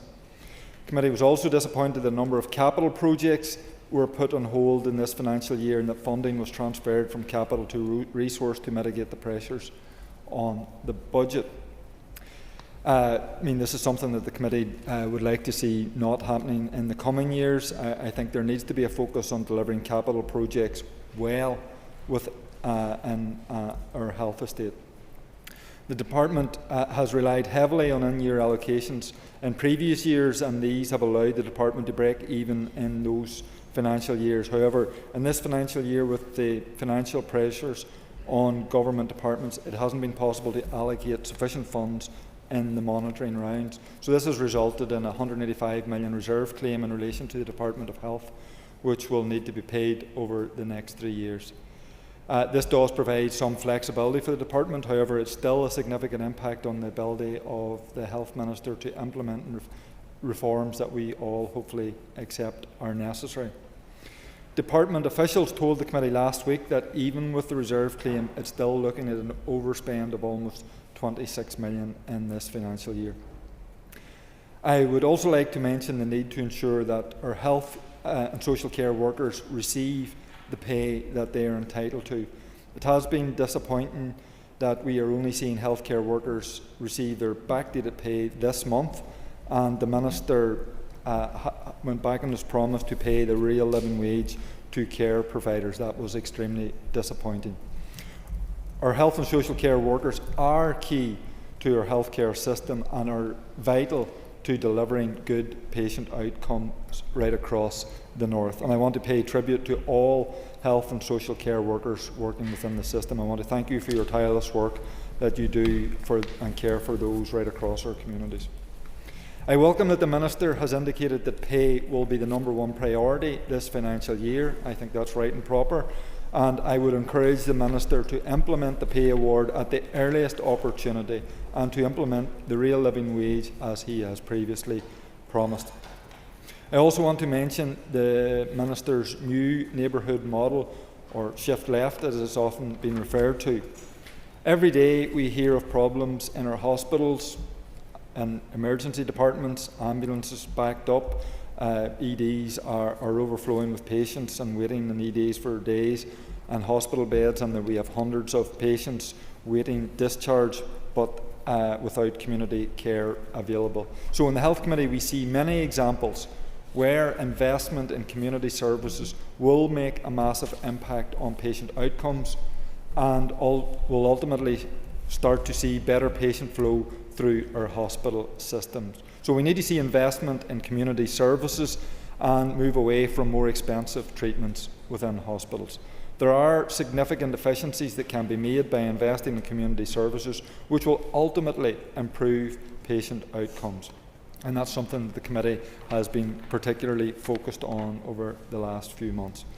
The 2025-26 budget has been a difficult one for the Department of Health, with it being unable to balance its books. But I do hope that a 3-year budget period will provide the department with the ability to plan, invest in our workforce to ensure that patients improve over the coming years. That concludes the committee remarks. I do want to make remarks as Sinn Féin's health spokesperson, but I'm going to keep them until tomorrow's budget debate, where I think they're more appropriate. Thank you. Thank you, Philip. I now call Peter Martin, Chair of the Committee for Infrastructure. Peter. Thank you very much, Madam Principal Deputy Speaker. I welcome this opportunity to set out the Committee for Infrastructure's approach to monitoring DFI's financial position over the course of this financial year. Over the year, the Committee received oral evidence from departmental officials at each juncture of in-year monitoring to assess the Department's pressures and how it would prioritise any remaining resources in the event of bids submitted not being met. Given the obvious scalability of the bids on a range of areas falling within the Department's responsibility, it is able to prioritise its programme of works based around allocations received in monitoring. However, lower priority maintenance or repairs can quickly degrade road services, particularly during cold spells. Whilst we all recognise the funding constraints being faced by the Department, the Committee considers that funding for this central asset in particular needs to be prioritised to enable us to maintain our road network to the highest standards and to reduce the reliance on temporary repairs. We have all noted that adverse weather has had an impact on our roads, and as a consequence we will undoubtedly see an increasing level of compensation claims, the costs of which are likely to be met by the Department. The Committee will be paying close attention to the level of spending arising from these claims, but also on the wider quantum of claims submitted that were unsuccessful. These claims have put an additional burden on road users and has also taken up a great deal of road users' time getting their cars fixed. The uncertainty of funding applications from in-year monitoring, as has been reflected by other speakers, has also wide impact. The Committee received evidence from the Mineral Products Association in Northern Ireland, who highlighted the impact this particular nature of in-year monitoring has on their industry. Not only the ability to attract and retain staff, but also their capacity to respond to repairs due to having to undertake projects across a range of other jurisdictions.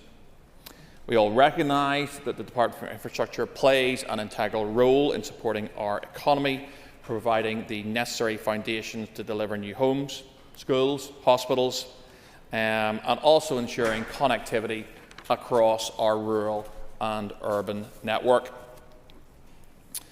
Ensuring that there are sufficient resources to maintain our existing infrastructure and initiate projects to evolve that is essential for Northern Ireland. The Committee has also received valuable evidence from TransLink and Northern Ireland Water, which very much underlined their financial constraints and their overriding need for sustainable ongoing funding. It has been referenced many times in committee, but Northern Ireland Water lacks the funding as determined under the price control process, PC21, to enable it to undertake and deliver key programmes or projects to build capacity across our network. And I will pick up on a few of these themes tomorrow as the infrastructure spokesperson for our party.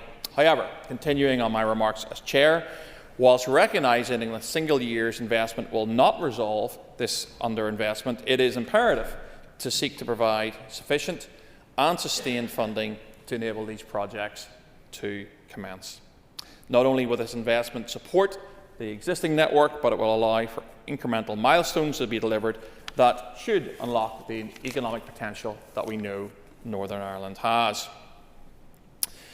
Whilst not wishing to undermine the value of the allocations that has been provided to Northern Ireland Water in this financial year, we recognise that the sums are vast, and in this case, in the billions. But we also know that what is allocated does not address what is needed set out by PC21. Whilst the Committee welcomes all additional in-year funding allocations received in this financial year, it is no secret that these still fall significantly below the capital and the resource requirements of the Department. The concern is, given the ongoing financial constraints and the likelihood of reduced requirements being declared in future monitoring rounds by other departments, it will be difficult to see how these bids could be met in future. The Committee is also acutely aware of the impacts of funding on TransLink, which, due to an increasing demand for concessionary fares, has seen its cash reserves steadily reduce to what are now critical levels. During oral evidence from TransLink, the Committee heard that an independent Treasury report recommended that TransLink maintains cash reserves of £30 million to meet its day-to-day costs. However, these reserves are now sitting at £10 million, which equates to a little over a single week's running costs for TransLink. Given the forecasted increased demands for concessionary fares over future years, the Committee is deeply concerned that TransLink will not have sufficient reserves to meet its costs, and that could equally be applied in year. Therefore, at its meeting, the Committee agreed to write to the Department to ascertain the assessment of TransLink's reserves, including what specific actions the Department and Minister will be taking into account to ensure financial sustainability for the company. Turning to the vote on account, albeit briefly, you'll be glad to know, the committee has undertaken some preliminary work in assessing the funding requirements for the Department, Northern Ireland Water, TransLink, Waterways Ireland, in response to the Department of Finance's draft multi-year budget. And this will continue as we examine the impact on frontline services. The committee will continue to work collaboratively with the Department. It will continue to scrutinise the Department and the Minister and to advocate for the funding requirements whilst ensuring that the scarce availability of resources is managed efficiently by Department and Minister. Thank you, Madam Principal Deputy Speaker. Thank you, Peter. I now call Gemma Dolan. This debate provides an opportunity for us to reflect on the last financial year as well as having an eye on the forthcoming year. A combination of factors mean we continue to face immense financial challenges in our efforts to provide the public services citizens here deserve. The primary cause being the legacy of underfunding by the British Government over many, many years. The spending review by the British Chancellor in the autumn once again highlighted how those elected in London will never prioritise the interests of people here, with just a further £18 million available to help us deliver frontline public services for this year. Despite this, there have been some positive interventions made during the year, including allocating additional funds to ensure public sector workers, such as teachers and those in the health service, receive pay awards. A regular topic in this chamber in recent weeks has also been the condition of our roads, and the resources available to the Department for Infrastructure over the last decade and a half is a prime example of the detrimental impact austerity measures decided in London have had on us. It is welcome, therefore, that investment in our roads has been prioritised in recent months, with an additional £30 million allocated in December and a further £8 million in recent weeks. The agreement of the £400 million reserve claim between the Treasury and the Executive is positive from their perspective that it will help alleviate the pressure on the budget for next year. However, it underlines again the pressures we face in trying to protect our public services. Moving forward into the forthcoming year provides us with an opportunity to agree a multi-year budget. Investing in those areas that are central to the programme for government priorities is evident in the draft budget proposals, including almost £500 million to cut health waiting lists, £195 million to support parents with childcare costs, £21 million for skills to grow the economy, and £15 million for ending violence against women and girls. Finally, I want to reiterate the importance of agreeing a multi-year budget. The benefits of doing so are clear. It will help departments strategically plan rather than having a short-term approach to spending and support our efforts to deliver efficiencies and transformation. But more on that tomorrow. Thank you, Gemma.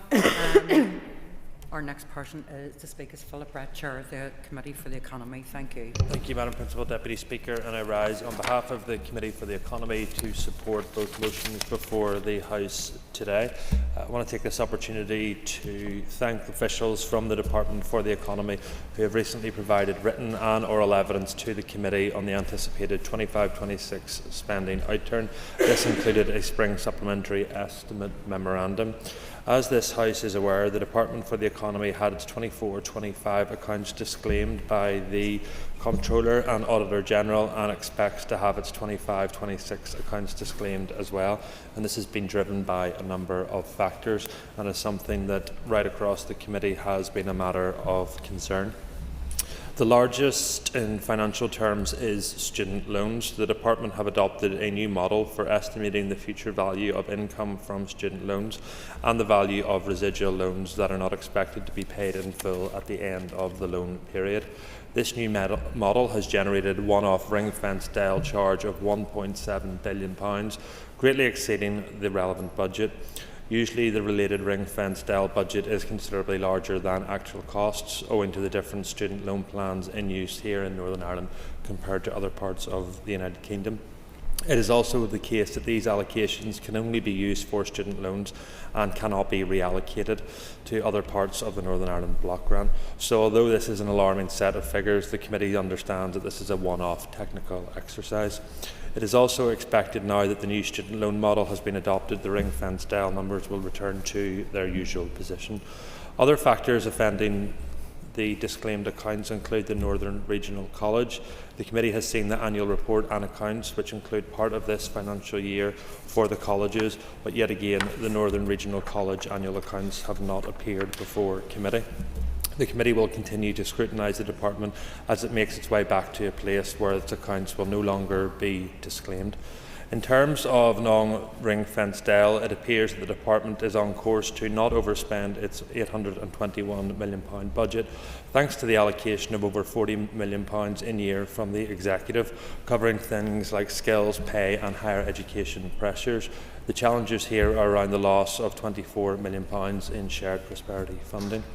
In terms of capital, it appears the department is also on course to not overspend its £244 million budget, again thanks to in-year allocations from the executive and earmark support from Treasury for projects like Project Gigabit and Stratum, which now makes Northern Ireland the most connected part of these islands. The committee noted a £6.7 million decrease in funding requirements for city and growth deals due to delays in various projects. As the Department for Finance has the overarching role in respect of the delivery of city and growth deals, perhaps the Minister in his wine could articulate the Executive's continued commitment to delivering city deals across Northern Ireland. I am particularly hoping that he will reassure us that the higher education capital projects will happen largely as planned and that universities won't be left to foot inflated bills created by departmental delays. Madam Principal Deputy Speaker, if we strip out particular earmarked projects, the Department for the Economy's non-ring-fence budget looks a flat cash settlement over the next 3 years. Assuming the key pressures for the department related to pay and demand for skill interventions, including traineeships and apprenticeships, continue, the committee has noted that it may become difficult to balance the books. Could I also ask the Minister to provide clarity on the future, if he can, in terms of the emerging enhanced economic zone arrangements? The committee received an update this week in relation to that spending. That's £150 million of available spending by the Executive through the Department for the Economy as an allocation from the Treasury. To date, we have not seen progress materialise on that. That concludes remarks by my role as Chair. I just want to make some comments as an individual MLA. Follow my demotion from the Finance Committee. I don't get to contribute to financial debates anymore, but there are a number of issues I do just want to put on the record. There are a number of new Treasury funding models that have been available to the Department for the Economy. The Enhanced Economic Investment Zone has a really massive opportunity to deliver real and tangible benefits for communities right across Northern Ireland. I understand that the Executive are currently looking at proposed projects, but I would encourage both my Executive colleagues and all Ministers to try and move those projects on as soon as possible. The Defence Growth Deal announced by the Ministry of Defence just before Christmas will make £10 million available to Northern Ireland. This is a vital opportunity, Madam Principal Deputy Speaker, to continue to invest in our ever-growing aerospace, defence and space sector here in Northern Ireland. We now have 3 of the largest aerospace companies in the world based here in Northern Ireland, and it's vital that we continue to take advantage of that.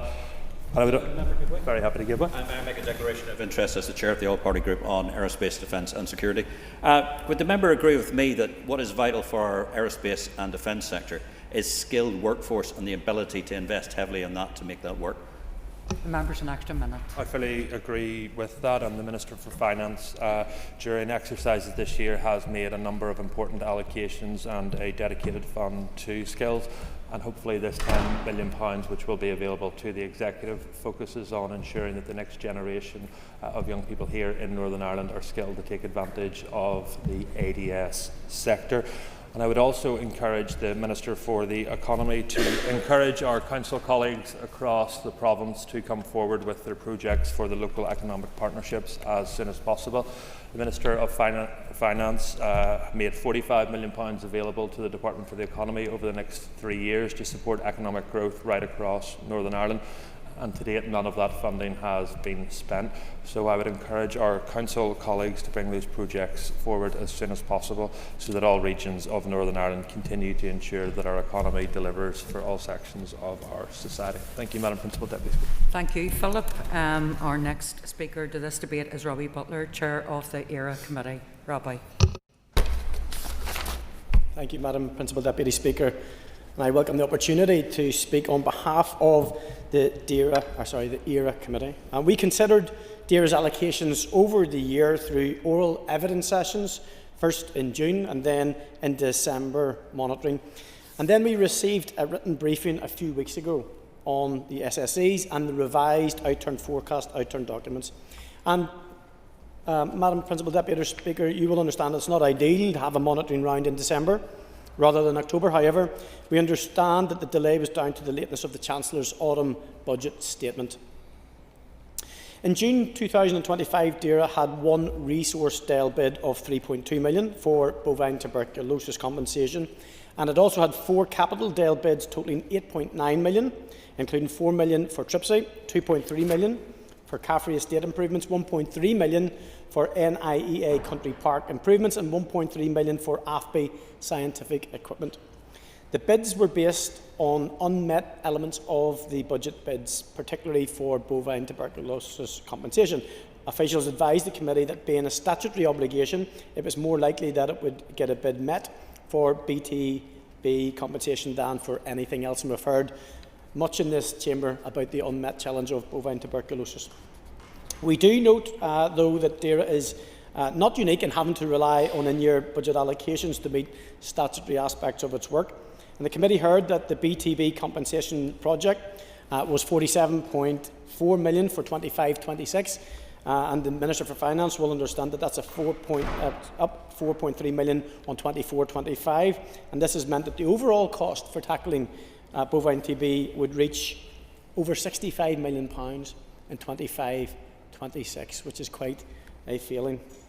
Moving on to December monitoring, at our meeting on the 27th of November, we heard that DERA had no resource DEL or capital DEL bids. On resource DEL reduction requirements, though, there was non-earmarked reduced requirement of £4.9 million from the delay in filling vacancies, and the Treasury one of £2.9 million because of the timing of staff appointments had been slower than anticipated. And the committee expressed concern over the year many times about the speed of filling vacancies in DERA and in particular at NIEA in regard to their planning function. There was also an executive earmarked reduced requirement of £3.1 million for Peace Plus. So, Madam Principal Deputy Speaker, on the DEL reduced requirements, there's one of £0.8 million arising from a slippage in a lease at the Larne facility for 26-27. And on annual managed expenditure, £108 million of non-cash resource AMI budget cover that was sought for a potential technical accounting adjustment in relation to the awful mobile illegal waste site. That approach was consistent with last year. £0.6 million non-cash resource AMI budget cover was sought for a potential technical accounting adjustment regarding the AFBI data breach, which we've recently heard about. At its meeting on the 29th of January 2026, the committee held an evidence session with AFBI on that data breach and heard that it was due to human error and non-compliance with established controls. The committee queried with AFBI the budget provision for legal and staff costs incurred because of that breach. Turning now to the spring supplementary estimates considered at our meeting on the 29th of January, we noted that during the 25-26 that the main drivers of spending changes were as follows. In terms of the resource DEL, there was an overall £69.2 million increase compared to the main estimate position, and an additional £80.8 million resource DEL was allocated, and that included £63 million from HM2 to administer the Windsor framework. So this was not actually additional resource for DERA programmes. Then there was £7.9 million for depreciation, £5 million for the EIP, including Lough Neagh, and £3.2 million for the BTB programme delivery.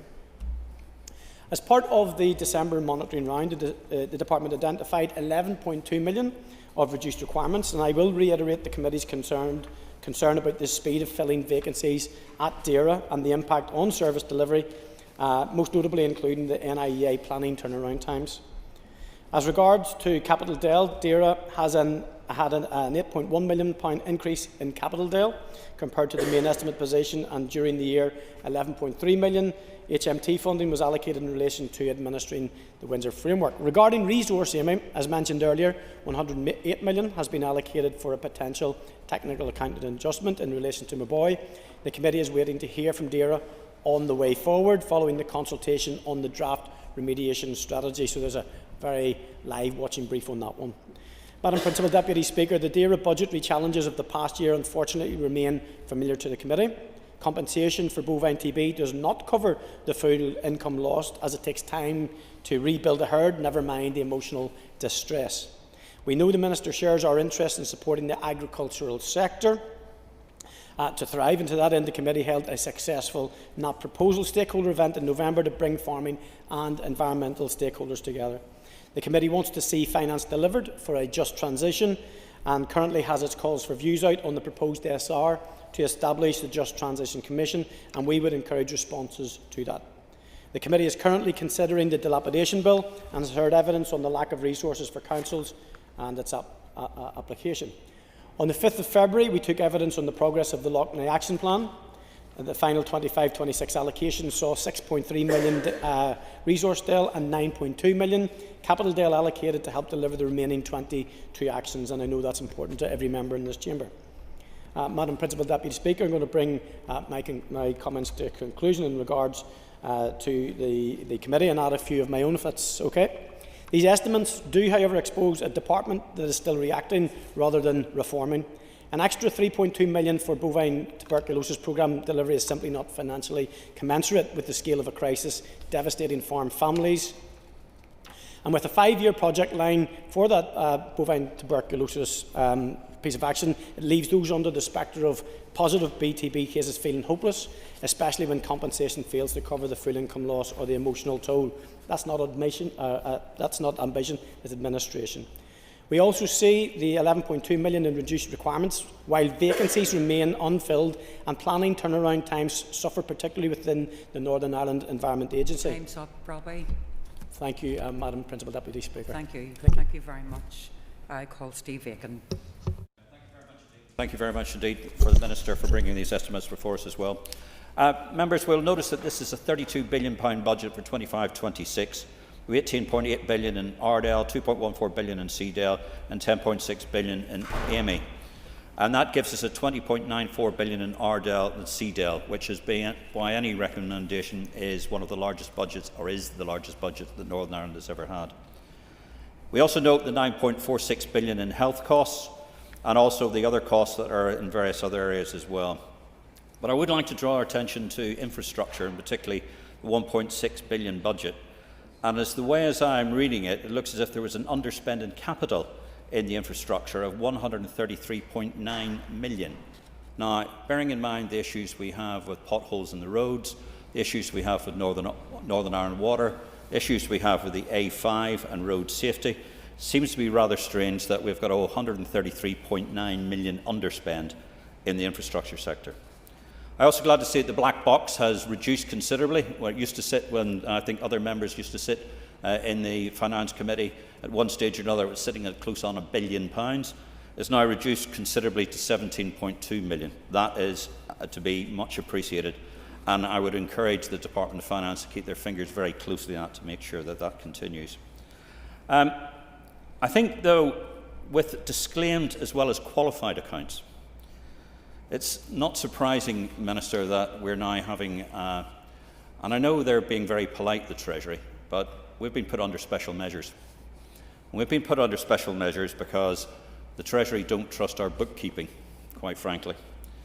And the concerns I think many of us will have with this open book approach is the questions I would probably like to have answered and I haven't had yet. Does this open book approach mean that this will continue from now and forevermore? That we will always be under this close scrutiny from this Treasury? Or is this another question of this is just on this once occasion, and what are the likely implications of what it's likely to be? Certainly, yes, please, John. Sorry, Minister. Giving way, and I'll have to respond to him at this stage because I don't want it getting out that we're under special measures. We are not under special measures. The open book process, and I'll give more details on this, when I speak to members later, is a process between the Executive and the Finance Department, and we will work together on it, but we are most certainly not under special measures. The member has an extra minute. Thank you very much indeed. And Minister, I'm glad you think we're not under special measures. I just don't think that everybody else thinks that either. I think the real issue we have, particular about this, is what are the implications when it comes to our future budgeting and how we manage this. Because we're now in a situation where we've now got the vote of account back down, thank goodness, to where it normally should sit, around about the 40–45% level, but not at the previous 65% level, which was completely unprecedented. But within this period, does that give us the necessary vires to be able to spend the future monies that we need through the next part of the budgeting process, but also this as well? What I'm trying to say, Minister, is the Treasury got a block on us budgeting, and if there is, thanks for confirming that, Minister. And the final one is, I noticed that we're looking at some special accounting processes for financial transaction capital going in the future.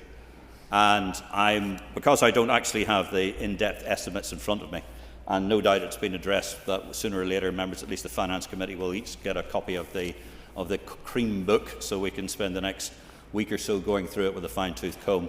The question about how we're accounting for FTC in its new form, I would be delighted to work out where that comes from. But that, indeed, Principal Deputy Speaker, concludes my remarks, and more from me tomorrow. Thank you. That seems to be the theme of the day, more from everyone tomorrow. So everybody can tune in. Members, as you're aware, the next item of business is question time at 2 o'clock. I'm going to suspend the sitting until then. Timothy, you will be the next speaker in this debate after question time. So the question is, I therefore propose by leave of the Assembly to suspend the sitting until 2 o'clock. So the sitting is therefore suspended. Thank you.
Members, the sitting is resumed. It's time for questions to the Minister of Economy. Start with a list of questions. Now call Philip Brett. Number 1, Minister.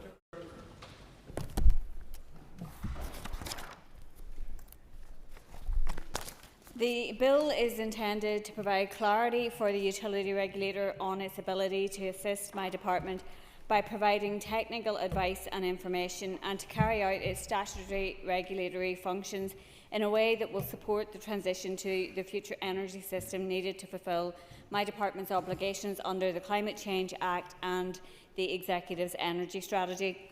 Officials in my department have worked with the utility regulator to develop this bill. Following consideration of issues raised in the public consultation and further engagement with the utility regulator, the draft bill has been circulated to my executive colleagues, and I hope to introduce it to the Assembly in coming weeks. Mr. Brett. Thank you, Mr. Speaker, and can I welcome the Minister's update on that and thank her and her officials for the important work in that regard. This bill is going to be important if we are going to get anywhere near meeting our targets. Minister, another key aspect of meeting our targets will be the development of the Renewable Energy Price Guarantee Scheme. Could the Minister articulate progress that has been made on drafting that bill, but also the terms and conditions which will follow also? Thank you. Minister. Yeah, and I thank the member for his question.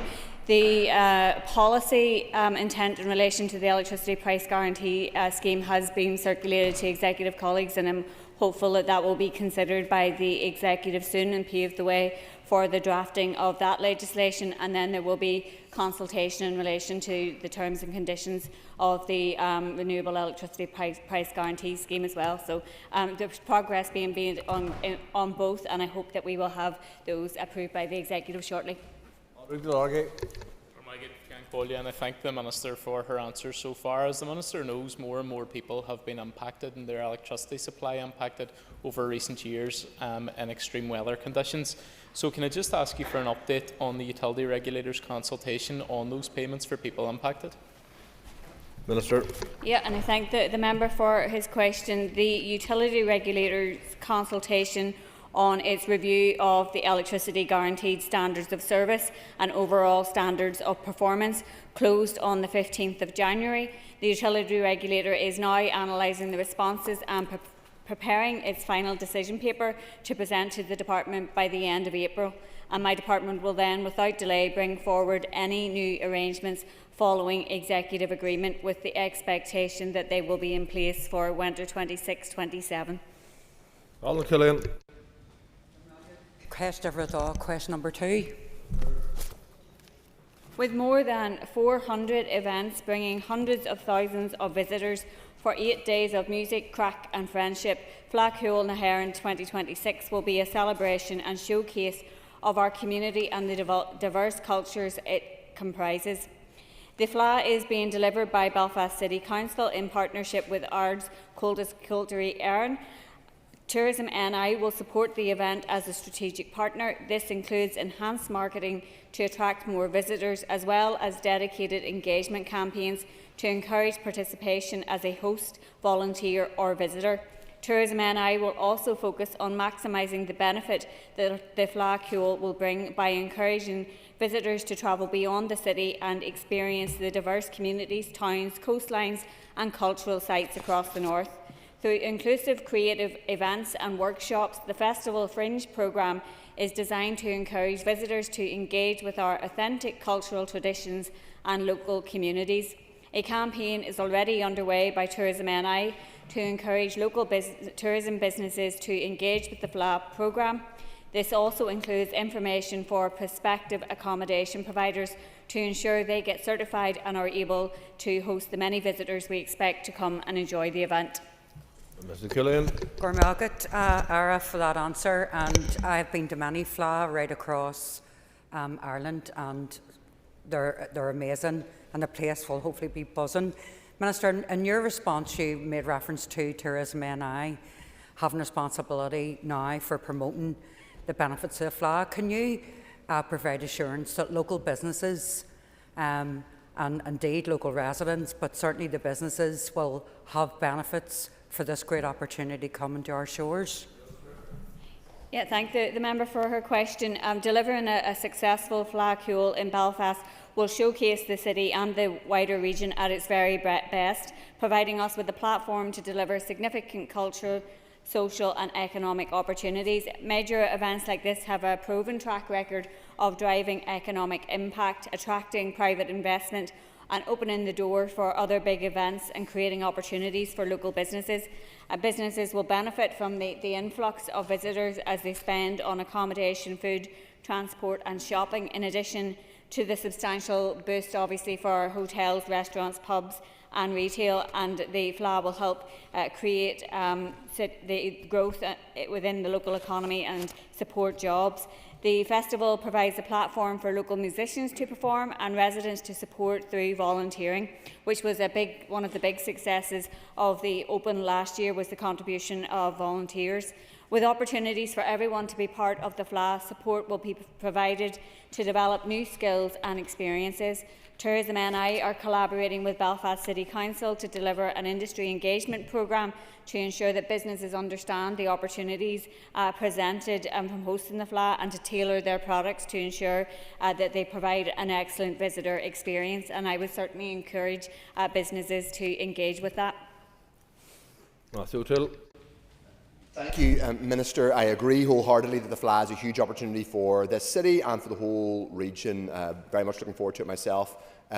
Lots of my constituents, I think, would have felt that they would have been able to benefit from the FLA were there, or any future FLA that comes to Belfast, as hopefully it will, were the glider to have been available to take people from the centre of the city into the south, and indeed down the Ormer Road, and indeed north up the Antrim Road. Do you agree with me that it's deeply regrettable that the glider has been delayed in terms of Belfast's economy for several years? Do you also agree with me that it's regrettable that your colleague, the MP for North Belfast, appears to be under the misapprehension that it's on track, because it isn't? It's 6 years behind schedule. Remind the Leader of the Opposition that it's Economy Minister we're talking to, not the Infrastructure Minister, but Minister. And I thank the member for his question for the Minister for Infrastructure. In fairness, I think there is a point about ensuring that there is public transport available for people, and that's obviously something that will be considered with the organisers led by Belfast City Council, who I know is working with all partners, including TransLink, in ensuring that we put on the best FLA possible. David Brooks. I thank the Minister for her answers so far. One of the hallmarks of the previous FLA when it was held in Londonderry was the cross-community element. I wonder if the Minister can detail how she believes the FLA will embrace also British traditions. Yeah, and I thank the member for his question, and I think making this FLA for everyone was a cornerstone of the city's successful bid. It has a focus on unity and shared traditional cultural heritage, so this celebration is not to preserve one part of our community, it is for everybody. The Belfast Flagpole and associated fringe events will showcase our local culture and heritage and bring people together across all communities and abilities, and create an inclusive, welcoming visitor experience that reflects the city and the region's identity, and that's something I think that we would all very much encourage. In recognising the breadth of the appeal of the Flagpole, the Bands Forum sits on the FLA's festival programming and cultural offerings subcommittee, again bringing in all sections of our community. Paula Bradshaw. Minister, last week I attended a stakeholders meeting regarding the new campsite that will be set up in Ormo Park, and it seems that that's going to be heavily oversubscribed. Could you please outline any work that's ongoing from Tourism NI to identify some other sites close to the city? Thank you. Yeah, and I thank the member for her question, and I had actually met with Tourism NI last week in relation to the FLA, and one of the issues we're discussing was in relation to the accommodation, and I know that they are working to ensure that there is enough accommodation for everybody who wants to come and to experience the FLA. I'm happy to take away the member's question in relation to the specifics of the campsites and get some further information. Armstrong. Can I thank the Minister for her answers so far? Minister, you mentioned the FLA and of course its importance as a community festival. Can I ask what support can be given to the festival that takes place on the 12th of July? Every year we saw the success in Portrush at the open of the marching bands that were there on display, and that is a cultural expression within my community. Can I ask what support you can give to that as a community tourism opportunity, but also to reaffirm that Tourism NI will indeed recognise that this year on all their future advertising and promotional events as a community festival. Thank you. Minister. And I thank the member for her question, and I'm aware that organisers of events across all parts of the North will engage with their local councils around supporting events in relation to the 12th, and also our event organisers will have opportunities to engage with Tourism NI, and of course are free to do so around all of the programmes and supports that they have put in place. So I would encourage people to engage in that regard. Down Dodds. Mr. Speaker, question number 3, please. Minister. The North Aerospace and Defence sector operates as an integrated cluster characterised by shared supply chains, advanced manufacturing capabilities and cross-cutting technologies, with firms serving both civil aerospace and defence markets. Over the past 3 financial years, Invest NI has offered financial assistance of £1.04 million of support to companies operating within the defence sector. This financial assistance was provided to 2 businesses whose activities are solely within the defence sector. No financial assistance was offered in 22-23. In 23-24, £2,430 of support was offered, and in 24-25, £1,041,344 was offered. This support has contributed towards business investment in innovation, skills development and trade promotion. These interventions are designed to strengthen advanced manufacturing capability and to enhance the competitiveness of firms in the North operating within highly regulated global markets. Mrs. Dodds. Thank you, Mr. Speaker, and thank you, Minister. Minister, it is my understanding that our national government, the UK government, has amassed a £10 million fund for a defence growth deal for Northern Ireland. What specific engagement have you had with the Secretary of State for Defence in order to ensure investment and jobs in this important sector in Northern Ireland? I thank the member for her question. My officials in Invest NI have been engaging and working with businesses in the sector to engage with the Ministry of Defence. It's my understanding that engagement had been quite slow up until very recently, but that there has been engagement over the past couple of weeks in relation to taking forward a proposition for those businesses here. Emma Sheehan. Minister, could you provide an update on the ethical investment framework? Thank the member for her question. The development of my ethical investment framework is underway. Officials are using the UN guiding principles on business and human rights as the foundation to ensure the framework reflects recognised international standards. While Invest NI is a key delivery partner, my intention is that the framework applies across the department and its core delivery bodies in due course. Its purpose is to strengthen the North's trading position by ensuring there can be no suggestion that companies operating here are engaged in unethical activity. The framework will be taken forward through a formal policy development process, which will include consultation and the opportunity for a wide range of stakeholders to provide their views, and my intention is the framework will be operational within the current mandate. Dr. Aiken.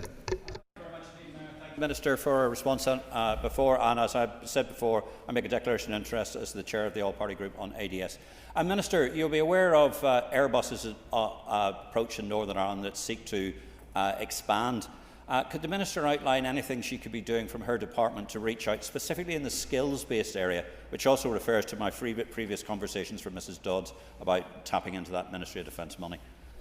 Yeah, and I thank the member for his question, and I have recently engaged along with the First Minister and Deputy First Minister with the senior leadership of Airbus and committed to them to supporting their efforts to expand here locally, and have corresponded with the Secretary of State in London in relation to that.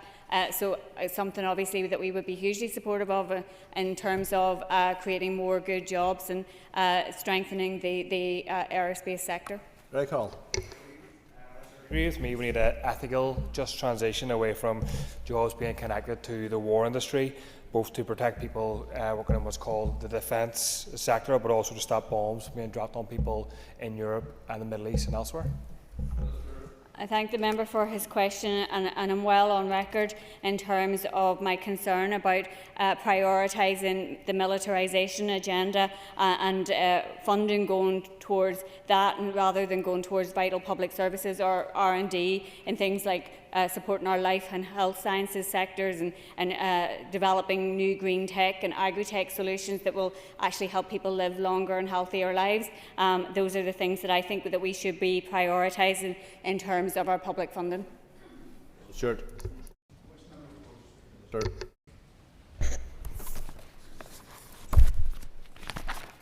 The Sub-Regional Economic Plan, published in October 2024, set out a new strategic approach to economic development, locally led and with a mission to deliver regional balance. A key element of the plan was greater collaboration with local councils and stakeholders through the creation of new local economic partnerships, along with a £45 million regional balance fund to support the work of the LEPs. Departmental and Invest NI officials have been working closely with economic development units across the 11 local councils and have provided support, advice and guidance throughout the development of the local economic partnerships. I'm delighted that all 11 local economic partnerships are up and running, with several action plans having recently been approved, including Newry and Down, Causeway Coast and Glens, Lisburn and Castlereagh City, Antrim and Newtownabbey, and Ards and North Down. And my officials are working to continue to work closely with all the partnerships on the delivery of their action plans, and we hope to see those approved in coming weeks. Mr. Stewart. And I declare an interest as the chair of the all-party group on micro and small business, and I thank the Minister for her answer. Minister, it's over a decade since RPA led to increased devolved responsibilities for economic development, and in that time hundreds of millions of pounds have been spent by our local councils, yet many people just aren't seeing the delivery. We see a lot of strategies and a lot of discussion, not a lot of delivery. Do you agree with me that our local enterprise agencies are ready and waiting, punching well above their weight, and could aid to deliver much more in terms of economic output, and are just ready and waiting for councils to give them that support and financial assistance that they desperately need? Yeah, and I thank the member for his question. And it's, I guess one of the reasons why we put in place the local economic partnerships was to bring all of the relevant partners around the table to encourage that development of local plans and local priorities, and our enterprise agencies are key and involved in all of those. I agree with the member about the important work of our enterprise agencies, and are very often the first point of contact for many individuals and businesses who are looking to start up or to expand. I'm really concerned in relation to the direction of travel from the British Government in relation to the Local Growth Fund, and that's something that we continue to engage with them on. Keen to work along with our local enterprise agencies and councils to find a way forward in respect of that. At the same time, I have recently set up a entrepreneurship co-design group to encourage the development of entrepreneurial activity further, and that's something that we will be bringing forward an action plan on in the very near future. Buckley. Thank you, Speaker. And Minister, I largely agree with the approach for local economic partnerships. I believe that councils in many ways have the best ability to tap into a rich vein of local entrepreneurship and thriving local business. But in line with the member for East Antrim, there is a feeling that strategy over delivery is taking precedence in this regard. Can the Minister confirm that of the £45 million that have been ring-fenced for local economic partnerships, there has been zero spent? I don't think that that's correct. A number of the councils, as I said, have had their action plans approved and letters of offers, and will be claiming against those letters of offers before the end of the financial year. So there has been a considerable amount of activity over the course of the past year in terms of setting up those local economic partnerships, and in terms of developing the action plans, and now is the phase that we get into where money actually gets spent and programmes are being delivered, and that's something that I know all of our councils are really keen to ensure happens as quickly as possible. Minister, do you agree with me that the Go Succeed service delivered by councils is a critical part of our local economic infrastructure? Yeah, as I was, thank the member for her question, and as I was saying to Mr Stewart, I think that Go Succeed has been a hugely successful element of our local business support landscape. In the last 3 years, over 10,000 entrepreneurs have been supported to either start or to grow their business, and in line with my commitment to regional balance, Go Succeed is delivered in every region across the north.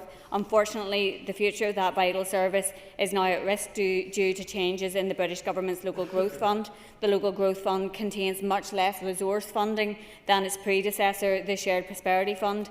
As a result, Go Succeed and other Shared Prosperity Fund supported projects are now facing a critical funding shortfall, and along with executive colleagues, I wrote to the Secretary of State for the Ministry of Housing, Communities and Local Government on the 22nd of January, urging him to address this situation. There is still time for the British Government to secure the future of Go Succeed and other Shared Prosperity Fund supported projects, but they really need to act now.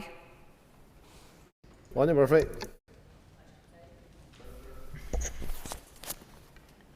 The licensing agreement to include Fermanagh in Ireland's Hidden Heartlands brand was announced in December last year. I'm pleased that 45 local businesses have already signed up to it.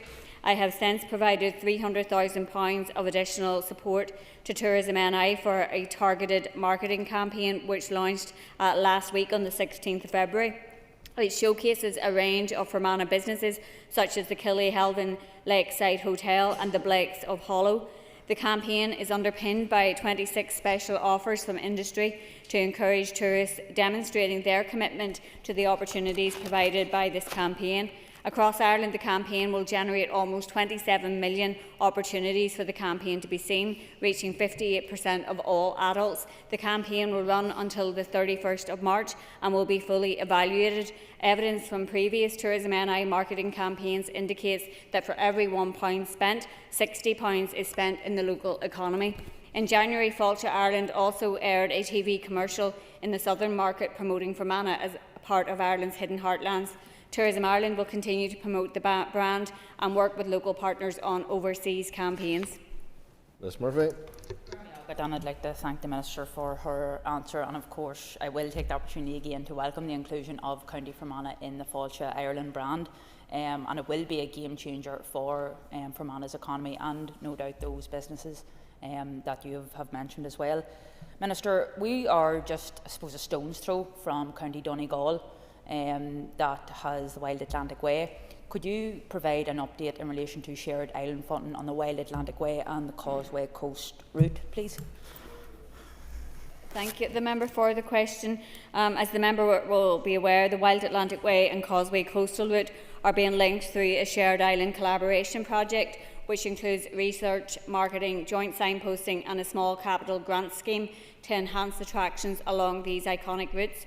The Coast to Coast Investment Scheme is the first cross-border funding scheme the three tourism agencies have taken forward together, and the announcement of the successful applicants was made last week. A total of 13 projects have been approved across the two jurisdictions, with 5 projects along the Causeway Coastal route receiving capital funding, notably the Giant's Causeway, the Derry Girls Experience, the Gobbins, the Museum of Free Derry and the Courthouse in Bushmills. This represents a direct investment of £861,000 via the scheme, and with match funding means a total investment of £1.12 million in local tourism businesses.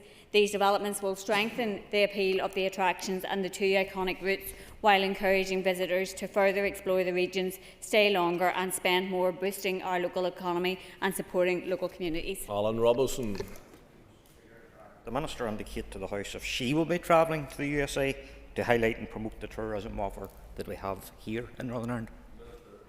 Yes, I will be travelling to the US at the beginning of March in the next few weeks, and the focus of my trip is promotion of trade, tourism and our screen industry. So I'm travelling to the West Coast and will be joined on the trip by Tourism Ireland and NI Screening officials from Invest NI.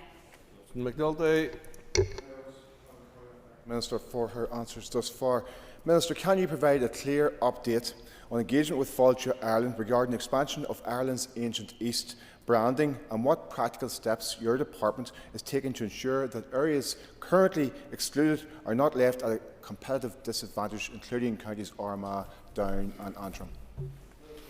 Yeah, I thank the member for his question, and I think I have previously updated the House that Fáilte Ireland is evaluating the effectiveness of the Ireland's Ancient East as a brand, and that, as far as I understand, is not yet complete. And once it is, I will be continuing to engage with them around the extension of that brand. I think there are huge opportunities for the inclusion of particularly Armagh and Down, but further afield in that brand offering. Also, I actually think that the inclusion of those counties and the many attractions that they have would significantly add to what is currently on offer through the brand. Gareth Wilson. Minister. My department published the Government Response Report to the consultation on support for low carbon heat in residential buildings on the 26th of January. The findings from the consultation highlighted a preference for domestic properties to have undergone an energy assessment as part of a future scheme. Such an approach offers a clear starting point for keeping the household well informed about their options and how different retrofit solutions may work for their circumstances. The method and approach for providing the home energy assessment will be considered as officials take forward the design of a support scheme for energy efficiency and low carbon heating in residential buildings. My department will publish a public consultation regarding the scheme design later this year. Mr. Wilson. Thank you, Minister. And your report does rightly look at the issue of incentivising consumers to switch to low-carbon forms of heating. So with that in mind, and also the stories that we have heard of retrofits going wrong in various areas, I'm really keen just to understand from the homeowner's perspective what type of finance will be available to them, because we do know that in certain circumstances these technologies can be quite expensive to install and run, and the outcomes of that need to be beneficial to the homeowner first and foremost, not the companies installing them. Yeah, and I thank the member for his question, and I do think it's important that we take cognizance and learn from the experiences of other schemes, and where there are learnings from other jurisdictions about how similar schemes have been implemented. So we are looking at what is the most appropriate form of support, and also how we administer that to households. So that will form part of the consultation later in the year. The Executive's Energy Strategy commits to funding for retrofitting of buildings, and in that context my officials are developing a new domestic energy efficiency and low carbon heat programme that will replace the existing NISEP. Which is a scheme that is fully funded and part-funded support for the installation of energy efficiency measures and heating solutions, which is targeted at lower income households. So again, we want to take on board the learnings from that, and where it has been really quite effective. Kate Nicholl. Thank you, Mr. Speaker. And can I ask the Minister, thank her for her answer so far, just in light of all of that, is she able to provide an update to the House on the development and implementation of smart metering?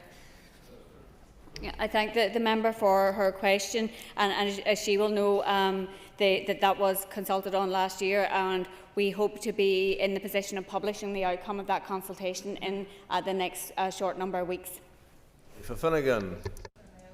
I want to thank the Minister for her answers so far. Can the Minister provide an update on the closure of the RHI scheme? Thank the member for her question. The RHI closure of non-domestic scheme bill, which will give the department the power to bring forward regulations to close the scheme, is currently at committee stage. The department has completed a public consultation on the policy proposals for the closure regulations that will accompany the bill, and a report on the outcome of that consultation has been published. So, subject to the passage of the bill through the Assembly, my department is working towards bringing the closure regulations before the Assembly with the aim of having the closure arrangements in place prior to Ofgem's departure at the end of June. Mason.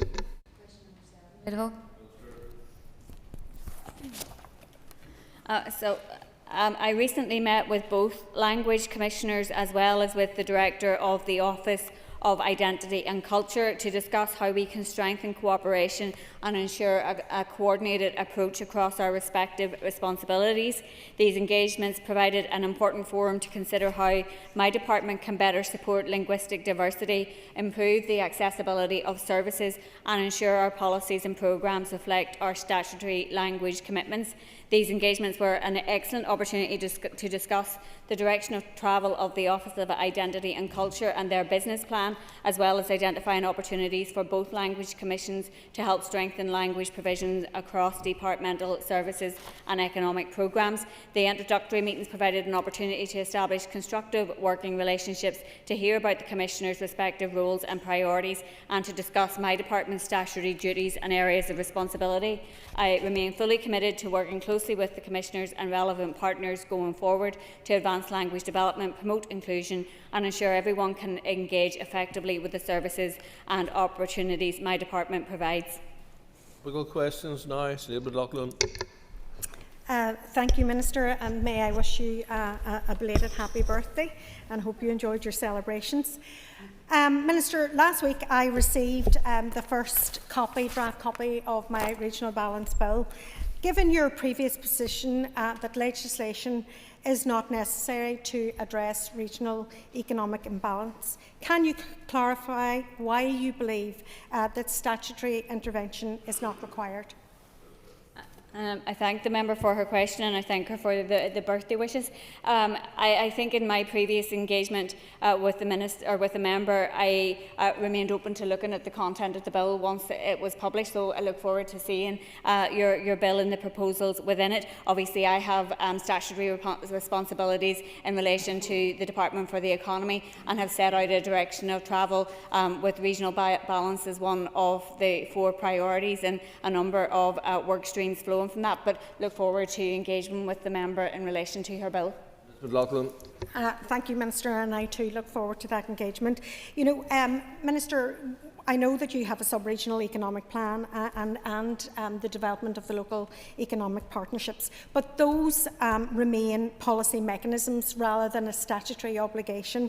Why do you believe an approach that's based on discretion and short-term programmes is sufficient to change the structural imbalances that have persisted in Northern Ireland for decades? And I thank the member for her question. And again, it is one of those things where I think we look at what we can do within the current remit that we have, and we always keep open the potential for other types of interventions. Regional balance is reflected in our programme for government. It's a responsibility of all departments to ensure that they are taking forward initiatives that support the delivery of more effective regional balance. And again, as I said to the member, I look forward to engaging with the content of her bill and being persuaded by her arguments in respect of why it is necessary. Danny Baker. Can I ask the Minister to respond to the US Supreme Court ruling on tariffs and the subsequent developments over the weekend? And I thank the member for his question. And unfortunately, we've had a really uncertain landscape created over the past year. I was pleased to see the US Supreme Court's ruling that found the tariffs that have been imposed on the so-called Liberation Day were not lawfully enacted, but while it is a development that many administrations and businesses rightfully welcome, it does create further uncertainty, and I continue to make the case that tariffs create uncertainty, added costs for businesses. They're bad for businesses, bad for workers and bad for consumers. And in all of my engagements on the issue of tariffs, that's the message that I have reiterated time and time again, and that I have heard time and time again from businesses who are trying to navigate a really volatile trading environment that we've all been experienced since last April. I was disappointed, however, to see the President's response to the ruling over the weekend. and introducing further tariffs, which will once again exacerbate the complexity and uncertainty in trading with the US. So I have again engaged with both the British and Irish governments to seek urgent clarity on the impact of the Supreme Court's ruling, and in particular in relation to the agreements that have been made. And I, along with my officials, will be continuing to monitor the situation in partnership with my tariff working group to understand what the implications are for local businesses. Mr Baker. Cormac, thank you for the answer. Minister, given that our ties with the US go beyond this current administration, and I know you touched on it in an earlier answer, but could you give a wee bit more detail into your planned visit to the US in the coming weeks and months? I thank the member for his question, and indeed we have a long established and important trading relationship with the United States, and despite that recent disruption and uncertainty that has been created particularly by tariffs, it remains one of our biggest trading partners with an export market worth £1.4 billion, and many of our local businesses now are also choosing to establish operations in the US, which is being supported by InvestNI. So that's why in the next short number of weeks I will make my third visit to the US as Economy Minister, going to San Francisco and then Los Angeles. The visit, as I mentioned previously, will be in partnership with our organisations InvestNI, NI Screen and Tourism Ireland, and will focus on trade, tourism and screen opportunities for the North with businesses, tour operators and the film industry on the west coast of America. Minister, how do you envisage the newly announced Irish medium research strengthening opportunities for Irish medium learners pursuing vocational pathways? I thank the member for his question. When I published the Skills Action Plan last October, it included a clear commitment to build an evidence base on the barriers that are faced by Irish medium learners accessing vocational pathways. So I'm pleased to say I'm now delivering on that commitment with the announcement today of a new research project. The research will help ensure learners choosing to study through the medium of Irish have equitable access to the skills they need to support their learning and development. Importantly, the research will help us better understand the challenges Irish medium learners face and where the system can be strengthened to support them. The Centre for Research and Educational Underachievement at Stranmillis University College will undertake this study. Their expertise will allow us to map current provision, identify barriers and benchmark best practice from Wales and the South. The findings from the research will help inform future policy development within my department and ensure the pathways available are fit for purpose and genuinely accessible for Irish medium learners. Mr Kearney. Minister, you may well have touched in on my supplementary, but nevertheless, how will this research specifically take into account the lived experience of An Gaeilge? Thank the member for his question. The research team at Stranmillis is committed to engaging broadly and to ensuring that lived experience as well as operational reality is reflected in its findings. Indeed, stakeholder engagement will be central to the research, with the views of Corley na Gael Scully Acta, Gael Kersey, further education colleges, training providers, awarding organisations and of course crucially young people taken into account. The researchers will also consult with relevant officials in both my own department and the Department of Education, and will consult with our counterparts in Wales and in the South to ensure we draw on best practice and comparable minority language models. So that will ensure that the research recommendations are actually practical, evidence-based and grounded in real experience. Peter McReynolds. Minister, what update can you give us today on your plans to deliver renewable energy grants for homeowners? And I thank the member for that question. And as I was outlining to Mr Wilson in my previous responses, we have published the consultation report just a few weeks ago, and officials are now in the process of developing proposals which will go out for consultation later in the year around how we are going to support domestic households in respect of energy efficiency. Mr McReynolds. I thank the Minister for her response. And Minister, I'm keen for any support to encourage people to incorporate renewables into their homes. What assurances can you provide that support will encourage at the scale that we need it to? And I thank the member for his question, and I think it is important, as I had reflected previously, that we take on board learnings from elsewhere, that we ensure that the intervention level is set at the right level to encourage people to actually want to move on incorporating renewables and energy efficiency measures. So I think that having completed the consultation and are now moving to the stage of developing the support, all of those issues will have to be taken into consideration in what is being set out and consulted on going forward. Mr. Speaker, I don't need to say happy birthday to the Minister because I did it on Instagram. The most extensive changes to employment legislation are coming through in the form of the Good Jobs Bill, and it hasn't been published yet, and there are concerns about that. Is the Minister able to provide a date as to when the Good Jobs Bill will be published?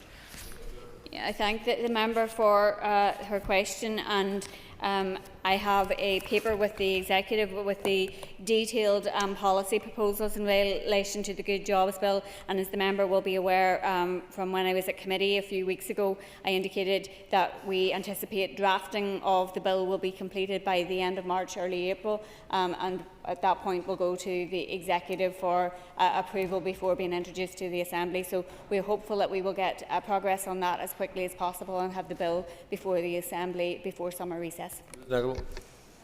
Thank you, and I thank the Minister for her answer. There is so much within this bill around flexible working, parental leave, care, as well as updating employment legislation. The fact that it hasn't finished being drafted yet is causing a lot of concern. Is the Minister confident that we will see the full passage of this legislation in this mandate? I thank the member for her question, and she's quite right. It is a comprehensive piece of legislation, and OLC are working diligently to complete its drafting. And obviously, all parties around the executive table will have the opportunity to ensure its speedy progression. Of course, once it's into the Assembly and goes to the committee, it's over to the committee to ensure its passage through the Assembly in the most speedy way possible. Obviously, we anticipate that it will be properly scrutinised. That's of course what we want to see, but we also want to see it completing its passage before the end of the mandate. I don't see any reason why that shouldn't happen, but there are stages of its progress that are in others' hands, and I would encourage them to move it along as quickly as possible. Alan Chambers. A number of constituents have approached me about difficulty in purchasing budget-priced electrical goods from major national retailers, in particular tumble dryers. The retailers are quoting administrative difficulties in relation to EU regulations. Would the Minister have any knowledge of that? I thank the member for his question, and I think that I too have received some correspondence perhaps from some elected representatives in respect of that issue. I don't have the detail in front of me, but if the member wants to correspond with me, I'd be happy to provide him with detail in relation to that, but also signposting for his constituents and trying to resolve the issues. Mr. Chambers. Thankful and grateful if the Minister would do that. Thank you. Honourable McMurray. Thank you, Minister. Minister, cuts to the local growth fund provide a double threat to the economy. Those employed by the sector losing jobs and those unemployed in the long term for a myriad of reasons will not avail of the training and skills to allow them to re-enter the employment market. How will the Minister continue to support these agencies and individuals? I had referenced this issue earlier on to other colleagues, and I am hugely concerned about the approach of the British Government in relation to the Local Growth Fund. It's a concern shared by all ministers around the executive table. We know of the impact of the organisations across our community and voluntary sector who support some of our most vulnerable constituents in respect of training and employability work. And we have been collectively making the case that there needs to be a change of approach from the British Government in relation to how it has broken down the funding and split the capital and resource, which does not in any way meet the needs of our local communities here. So there is still time for the British Government to change its approach in relation to this, and I would certainly urge them to make sure that that happens. All right. Minister, again, I visited with Action Mental Health, one of those voluntary sector agencies. Again, you referenced other ministers. I'm just asking, what work are you doing with those other ministers, such as the communities and finance, to ensure that the voluntary sectors organisations, such as Action Mental Health, will be able to continue the service they provide and the associated contribution to the local economy?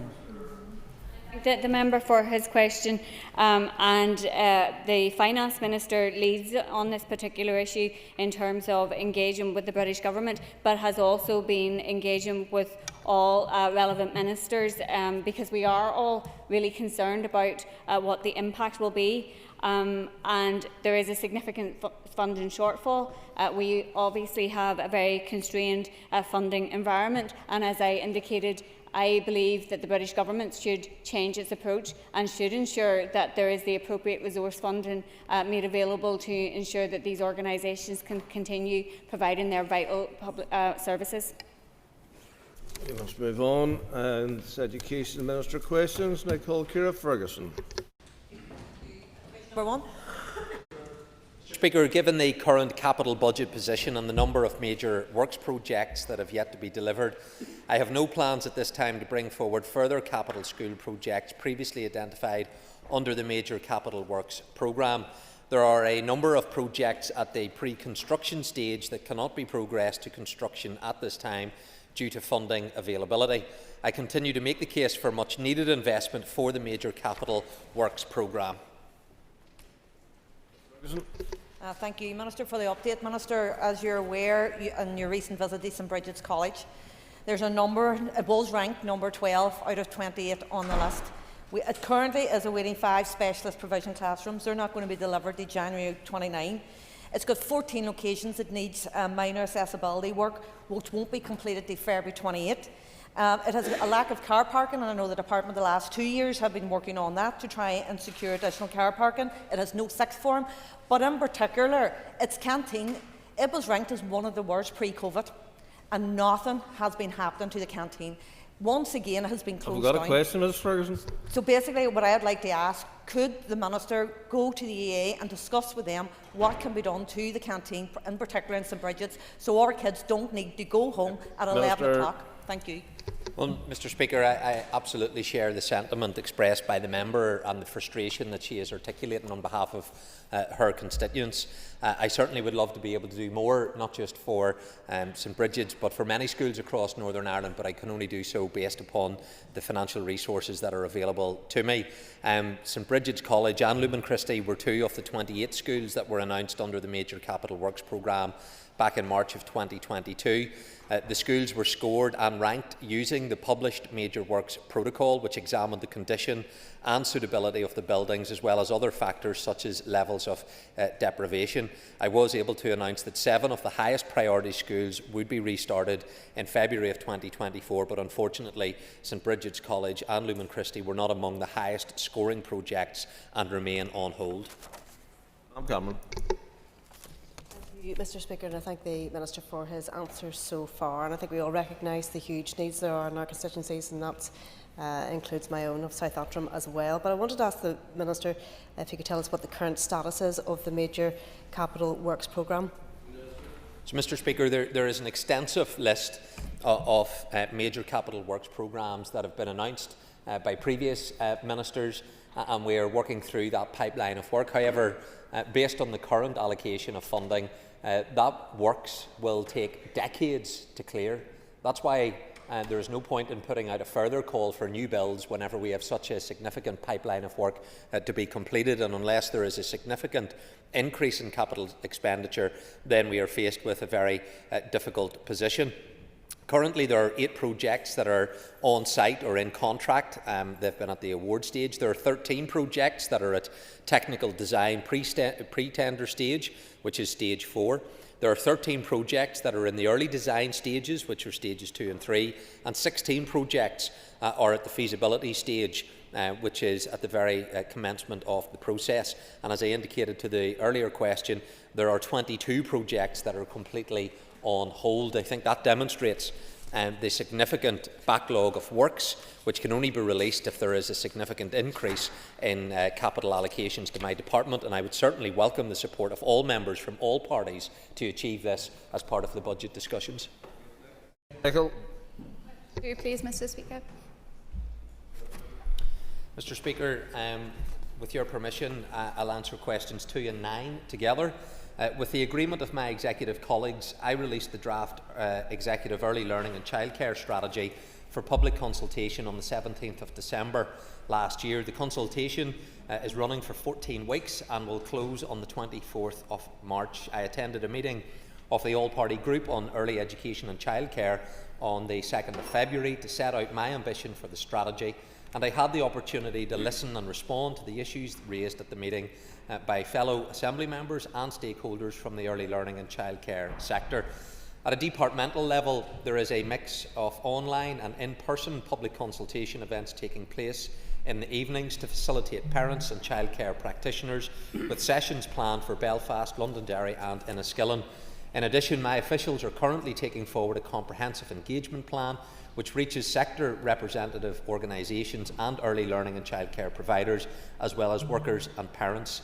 This is creating a forum to hear the relevant views and opinions and to encourage responses to the consultation questionnaire. A number of separate meetings have also taken place at the request of sectoral partners, including the Northern Ireland Childminding Association, the Early Years Organisation, Altram and the Education Authority's Preschool Education Group. Further sessions are planned with Playboard NI to take on board the views of the school age sector, children in Northern Ireland, to explore how they see the proposals impacting on the lives of children and young people, as well as a separate event specifically for young people. Once the consultation period has ended, a thorough analysis of the responses will be undertaken to inform the final version of the strategy, which I will bring to my executive colleagues for agreement, along with a draft implementation plan for the timely delivery of the priority actions. In terms of timing, all I can say at this stage is that this will be wholly dependent on the quantity of consultation responses received and the complexity of the issues being raised. But I am committed to bringing forward the final strategy to the executive as quickly as possible. Ms. Nicol. Thank you, Mr. Speaker, and I thank the Minister for his answer and indeed his officials. I know they've been doing so much work on this, and I should declare an interest that I avail of the NICSS scheme for my family.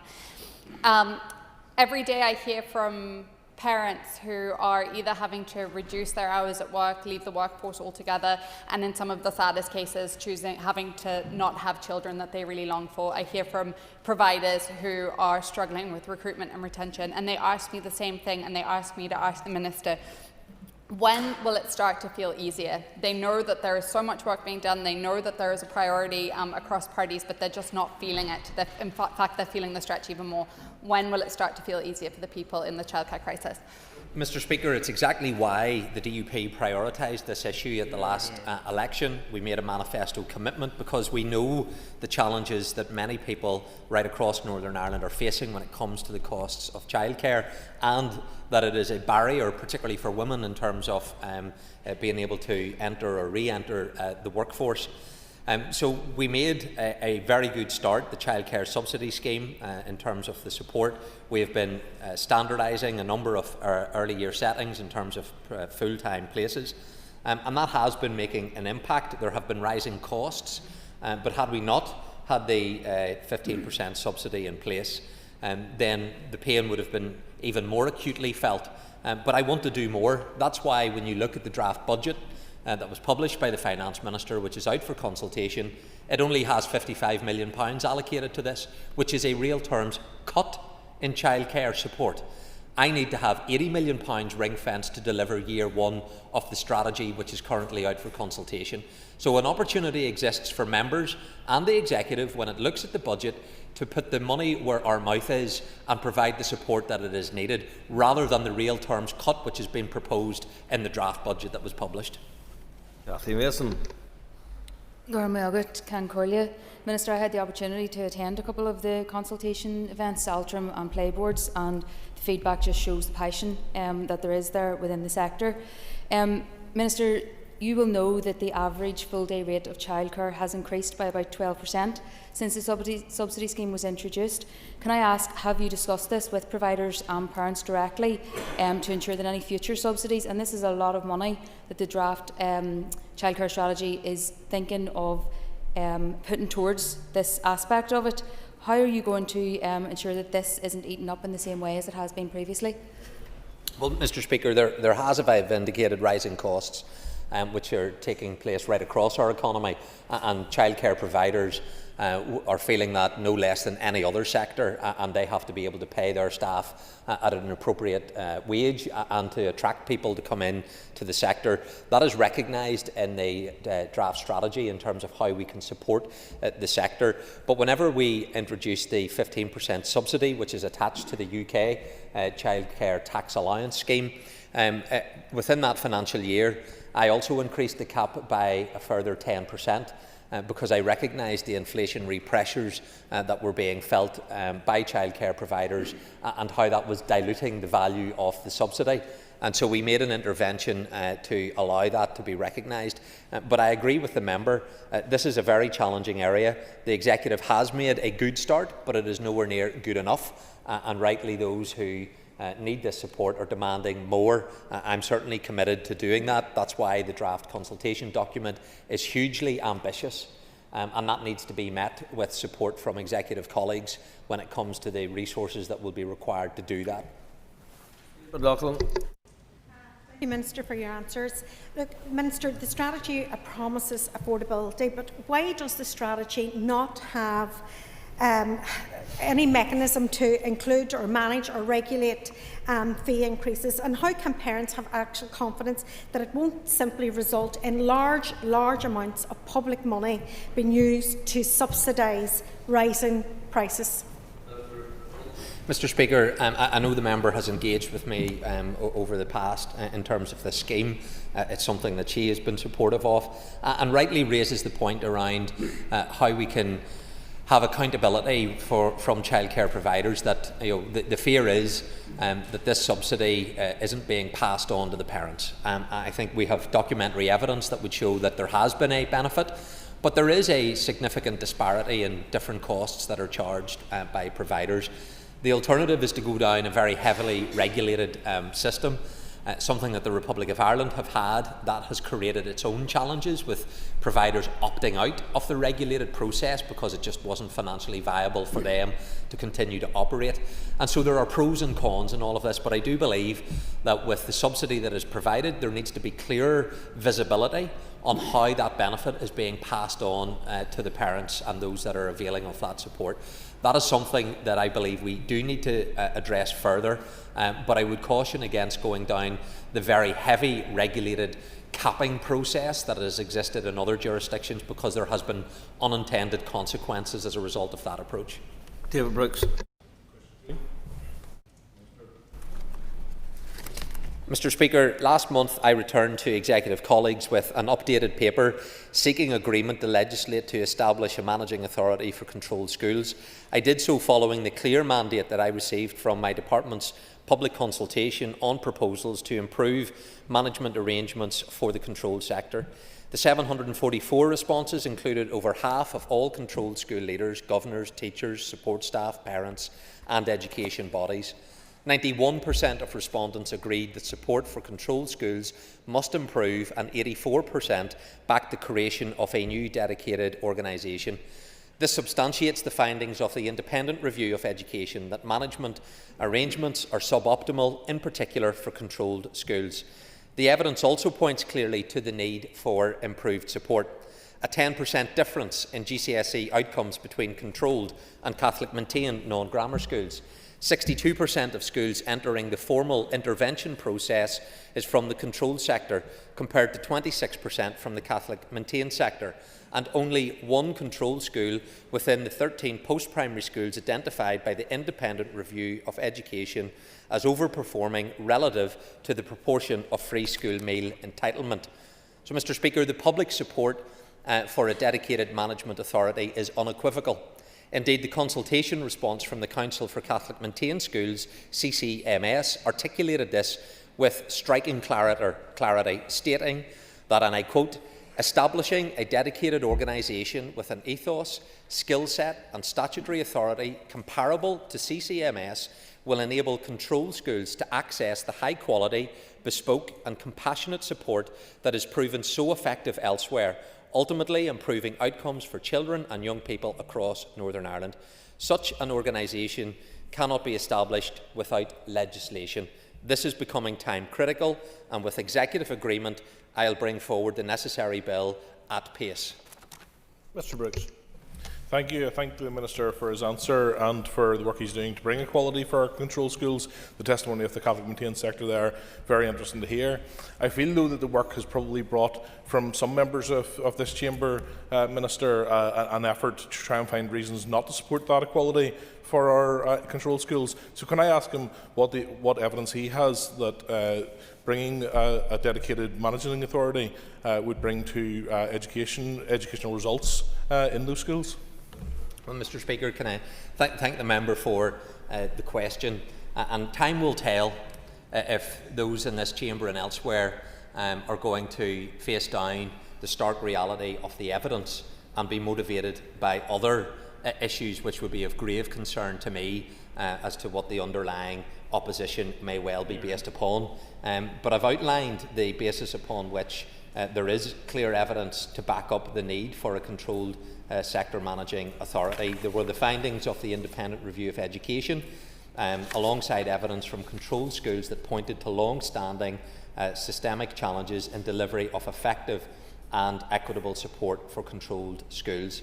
And since the current system of support for schools through the formal intervention process was put in place in 2009, 62% of schools entering that process have came from a controlled sector background, compared to only 26% from the Catholic maintained sector. That is a credit to CCMS and the support that exists for the Catholic maintained sector. Public examination outcomes in the controlled sector are also consistently significantly lower than in Catholic maintained sector. In the last academic year, there was a 10% differential between pupils in Catholic maintained non-grammar schools achieving 5 GCSEs at grades A to C and those in controlled non-grammar schools. Clear evidence that pupil outcomes are impacted by the suboptimal management arrangements for the controlled sector. And international evidence consistently demonstrates that improvements in school leadership, governance and targeted support services lead to better educational outcomes, exactly the type of functions that the proposed new body would provide. Jane. I've got a young Corla, and I said a couple of weeks ago here in the House that I was agnostic on this issue, and I asked the Minister for evidence, and I'll go further than that. I will support, and Sinn Féin will support, any initiative that raises educational outcomes for all our children. The Minister has brought forward a hypothesis that if the controlled sector has its own managing authority, that will raise outcomes within the controlled sector. And I'm asking the Minister to produce evidence to prove or support that hypothesis. Support itself from the controlled sector isn't evidence. Consultation responses are not evidence. And I want the Minister to produce evidence. And if he can produce evidence to support his hypothesis, I will also support it. Well, Mr Speaker, the consultation evidence is from school principals, over half of them from the controlled sector, and they're crying out for this. So this isn't Paul Given and the DUP saying we need better support and we need a managing authority and we need equality compared to our counterparts in the Catholic maintained sector. This is the school principals of the controlled schools. It's the Board of Governors of controlled schools. I've outlined clear evidence. Indeed, I have a letter away today, this morning, to the First Minister in response to a further query that she has raised, and it is a detailed submission giving an evidential basis as to how we can improve controlled schools and why this is necessary. But ultimately, the test is going to come down to whether or not Sinn Féin really believe in equality for controlled schools, or they prefer to maintain the status quo, which is a two-tier system that gives preferential treatment to the Catholic maintained sector over controlled schools. That will be the test upon which Sinn Féin and others will be measured. I trust, having got all of the evidence, there are no more excuses left that when the executive meets on Thursday, Sinn Féin will have removed their veto and their blockade on allowing this issue to be placed on the agenda and for other executive ministers to be able to take a decision to allow work to commence in drafting this legislation and ultimately allowing this Assembly to take these decisions. Honourable McMurray. Thank you, Mr. Speaker. Thank you, Minister. Minister, what engagement have you had to develop a proposal for a single management authority? Mr. Speaker, the Independent Review of Education outlined that the suboptimal arrangements exist when it comes to managing authorities. They also said that there should be work towards a single authority, and that is something that I would very much aspire to. But every member of the Independent Review of Education in correspondence has said that there should be no impediment to allowing a managing authority to be created for controlled schools. Indeed, that would be an enabler towards the creation of a single authority, because there would be equality in terms of the existing provisions that are there, and then organisations can work towards creating that single authority. We shouldn't, though, hold back our support for the controlled sector because of the issue that the member has just outlined.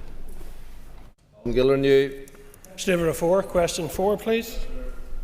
Mr. Speaker, my department has set out its proposals for a 5-year education budget strategy, which has been brought forward in the context of an exceptionally challenging budget position.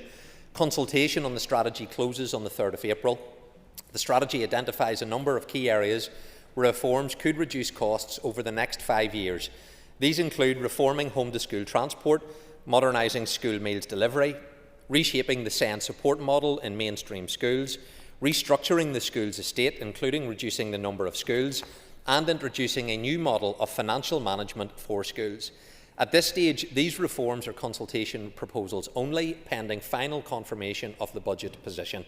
However, I would encourage all schools, including small rural schools, to take the opportunity to respond to the ongoing consultation.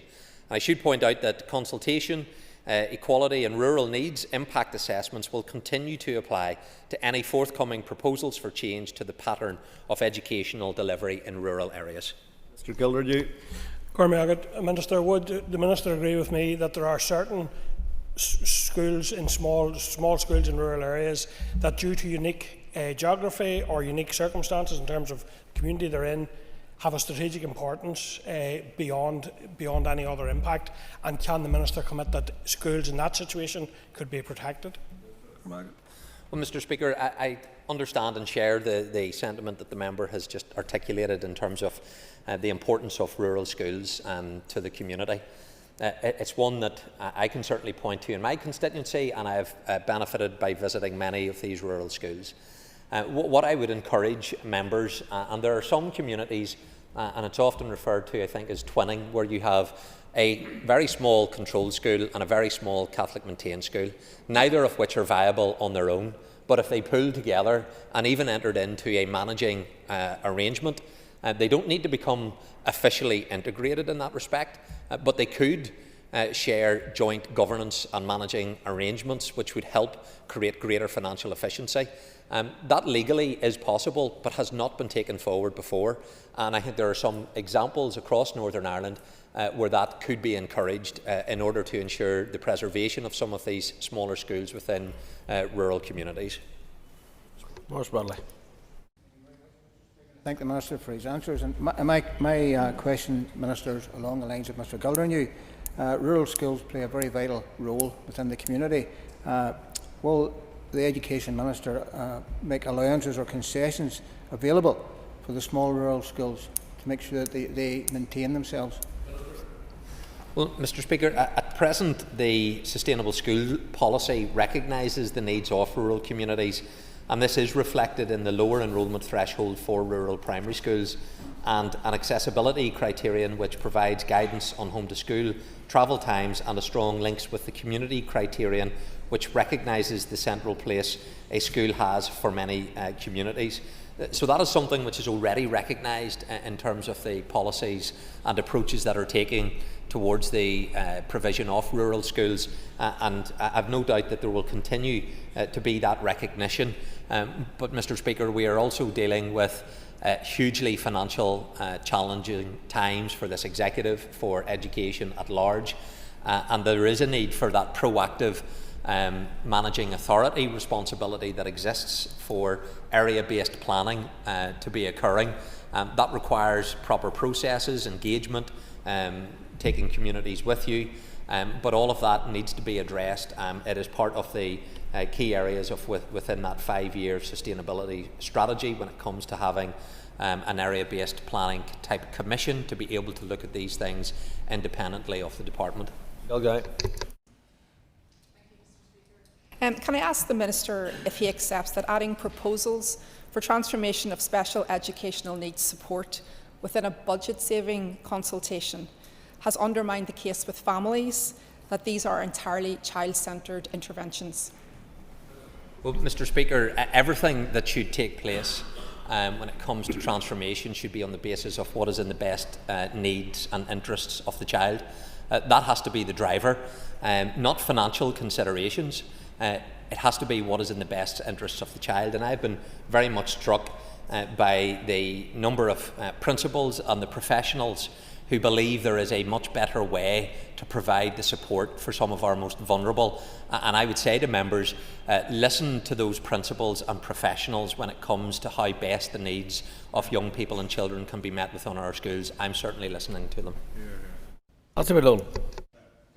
Corlin, thanks to the Minister for his answer. Minister, there's a very strong theme reverberating about the Chamber today, and that is, can I ask you, before smaller rural schools are assessed against any agreed criteria, can you outline what direct engagement you'll have with those schools and their communities, and will you guarantee that rural schools just simply won't be the first casualty of a budget? Well, Mr. Speaker, all of this is out currently in terms of the 5-year sustainable financial strategy for consultation. I've made clear that there are aspects of this that I wouldn't want to take forward, but we have to also have preparation for what the Department of Education receives, and members can see what was proposed in the draft budget. They know what John O'Dowd has indicated will come to education and the financial crippling consequences if that was to be the agreed budget. We were asked, every department, to produce a 5-year plan. I followed through on providing that. It's out for consultation. Let the people and the public have their say. But whenever it comes to area-based planning decisions, there is a clear process to be followed. There is no immediate closure that will fall upon any school without proper processes being followed.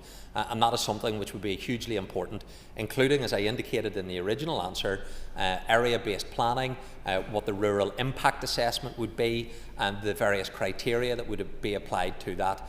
So that is a process which already exists. But within the 5-year plan, there is one of the central tenets of that is to look at an area planning commission that can review the sustainability of all schools right across Northern Ireland. But that hasn't been established yet. Terms of reference of that hasn't been agreed. It is pending the consultation response and subject to the allocation of the budget to the Department of Education that will follow from the Executive. Robbie Butler. Number 5, Mr. Speaker.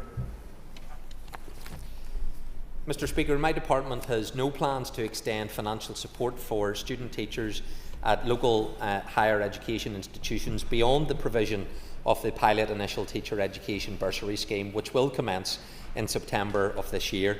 The department recognises that students who are not eligible for bursaries may be studying alongside recipients.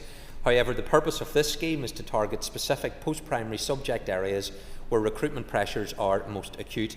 Higher education students in Northern Ireland, including those studying to qualify as teachers, remain eligible to apply for financial support provided by the Department for the Economy through Student Finance NI. My department will continue to monitor teacher supply in schools, along with the operation and scope of the ITE bursary scheme as part of the wider teacher workforce planning process. Any future changes to bursary eligibility will be considered and implemented within that context. Mr. Butler. I thank the Minister for his answer, and whilst we welcome the initiative, Minister, this is a relatively small amount of students that would be affected. Could the Minister outline what were the obstacles to him actually implementing something that would have provided fairness across the cohort of student teachers on those subjects?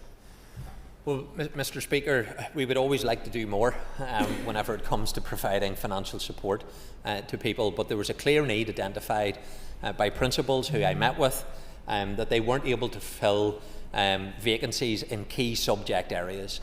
And having engaged with the initial teaching education establishments, they recognised that there was a shortfall in applicants coming into these posts. And in order to fill the vacancies, we need to create a pipeline of graduates in these specific specialist areas. I'm pleased, Mr. Speaker, to update the Assembly that as a result of this bursary scheme, we are recruiting and attracting people to fill those key subject areas, and we will benefit from that in due course whenever they graduate.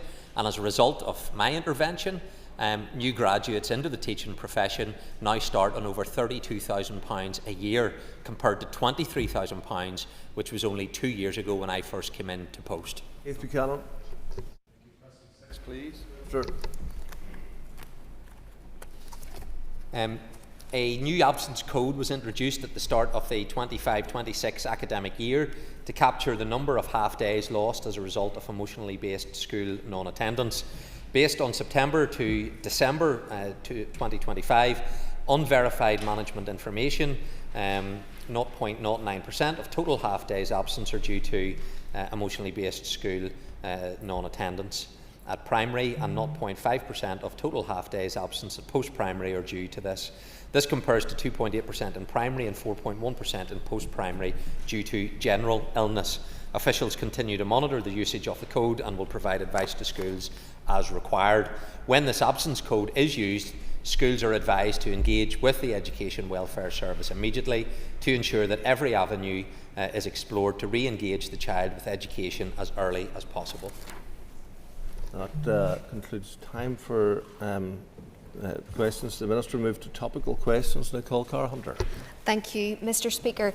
Minister, we're all well aware of the huge costings to our education budget that is sent transport through taxis.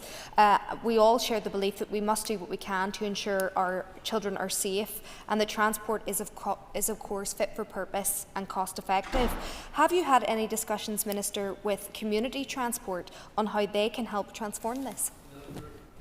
Well, Mr. Speaker, there's been a piece of work carried out by the EA in terms of ensuring that taxi provision as efficient as possible in terms of the taxpayers' contribution towards that. That has yielded approximately £1 million this year. But obviously we want to continue identifying the most effective way to transport our young people, and where there can be community provision, if that can be met in compliance with all of the various regulations associated with it, I would certainly encourage that. Because ultimately we need to transport our young people and children in the most effective way. But when it comes to children with special educational needs, the most effective way would be to meet their requirements within their own local community, as some of the highest levels of expenditure is associated with young people travelling long distances because there isn't provision within their own local community. Ms. Hunter. Thank you, Mr. Speaker. Thank you, Minister. I met them this morning. Will you commit to meeting with community transport to explore this further and utilising them to provide a solution that is best for our children and is economically and environmentally beneficial for all? Thank you.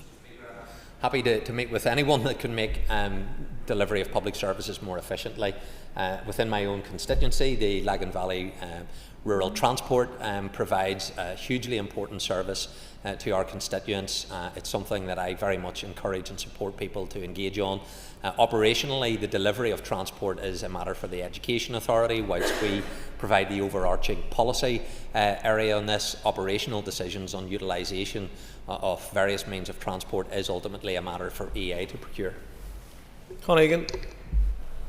Thank you, Minister. It was clear from Education Committee evidence last week that progress on guidance relating to the use of restricted practices in educational settings has stalled. What are you doing to urgently bring forward a statutory guidance on this issue that will ensure support and the best outcomes for pupils, their parents and schools? Well, Mr. Speaker, this is an important issue, one where I've met parents who are advocating in this area for change. It's also one that there has been protracted engagement with my department officials, the various interests around this. including the teaching trade unions, and there is a difference of opinion as to the best way forward from those who are in the teaching trade unions whenever it comes to some of these practices, and those who have to ultimately work within our classrooms. But I also believe there's a clear need for accountability, for record keeping, for people to be informed whenever their child is engaged in any form of practice to monitor behaviour or different situations that can be challenging in schools. There has to be that information being provided, and so we continue to work to try and find a way forward on this difficult matter. Zigan. Thank you for your answer, Minister. Would you be able to commit to resetting relationships with the key stakeholders on this issue to make sure that we can all move forward collectively on it? Well, I would hope that we will be able to move forward shortly on this issue. It's likely that there will be revised guidance for this, which will have to go out for public consultation, but that would be an opportunity for people to be able to see this is the new guidance that's going to be in place in terms of practices within our schools. But I have listened to the voices of those parents who have campaigned on this issue. I'm also listening to the practitioners in our schools that need support. I'm listening to the teacher trade union bodies who have a clear view on this as well. And this is a difficult pathway to try and find a resolution. But ultimately, I think we all want what is in the interests of our children and young people whenever it comes to them being within schools. Robbie Butler. Thank you, Mr. Speaker. The Minister will be aware of a statement by the autism reviewer Emma Cubitt in January, where a significant number of families had described circumstances pending appeals, placement breakdowns, where perhaps their children weren't attending the school that they thought best fits. Has the Minister had a chance to engage with the autism reviewer or consider the words that have been put on record? Minister. Well, Mr. Speaker, I have met with the autism reviewer for NI, and we have engaged on the specific point that the member raises in terms of being in the most suitable school. This is a real challenge, one where increasingly we're looking to mainstream settings as the norm when it comes to placements, but we need to make sure that the appropriate support is in place for young people who have additional requirements to be supported, that they are being given that support.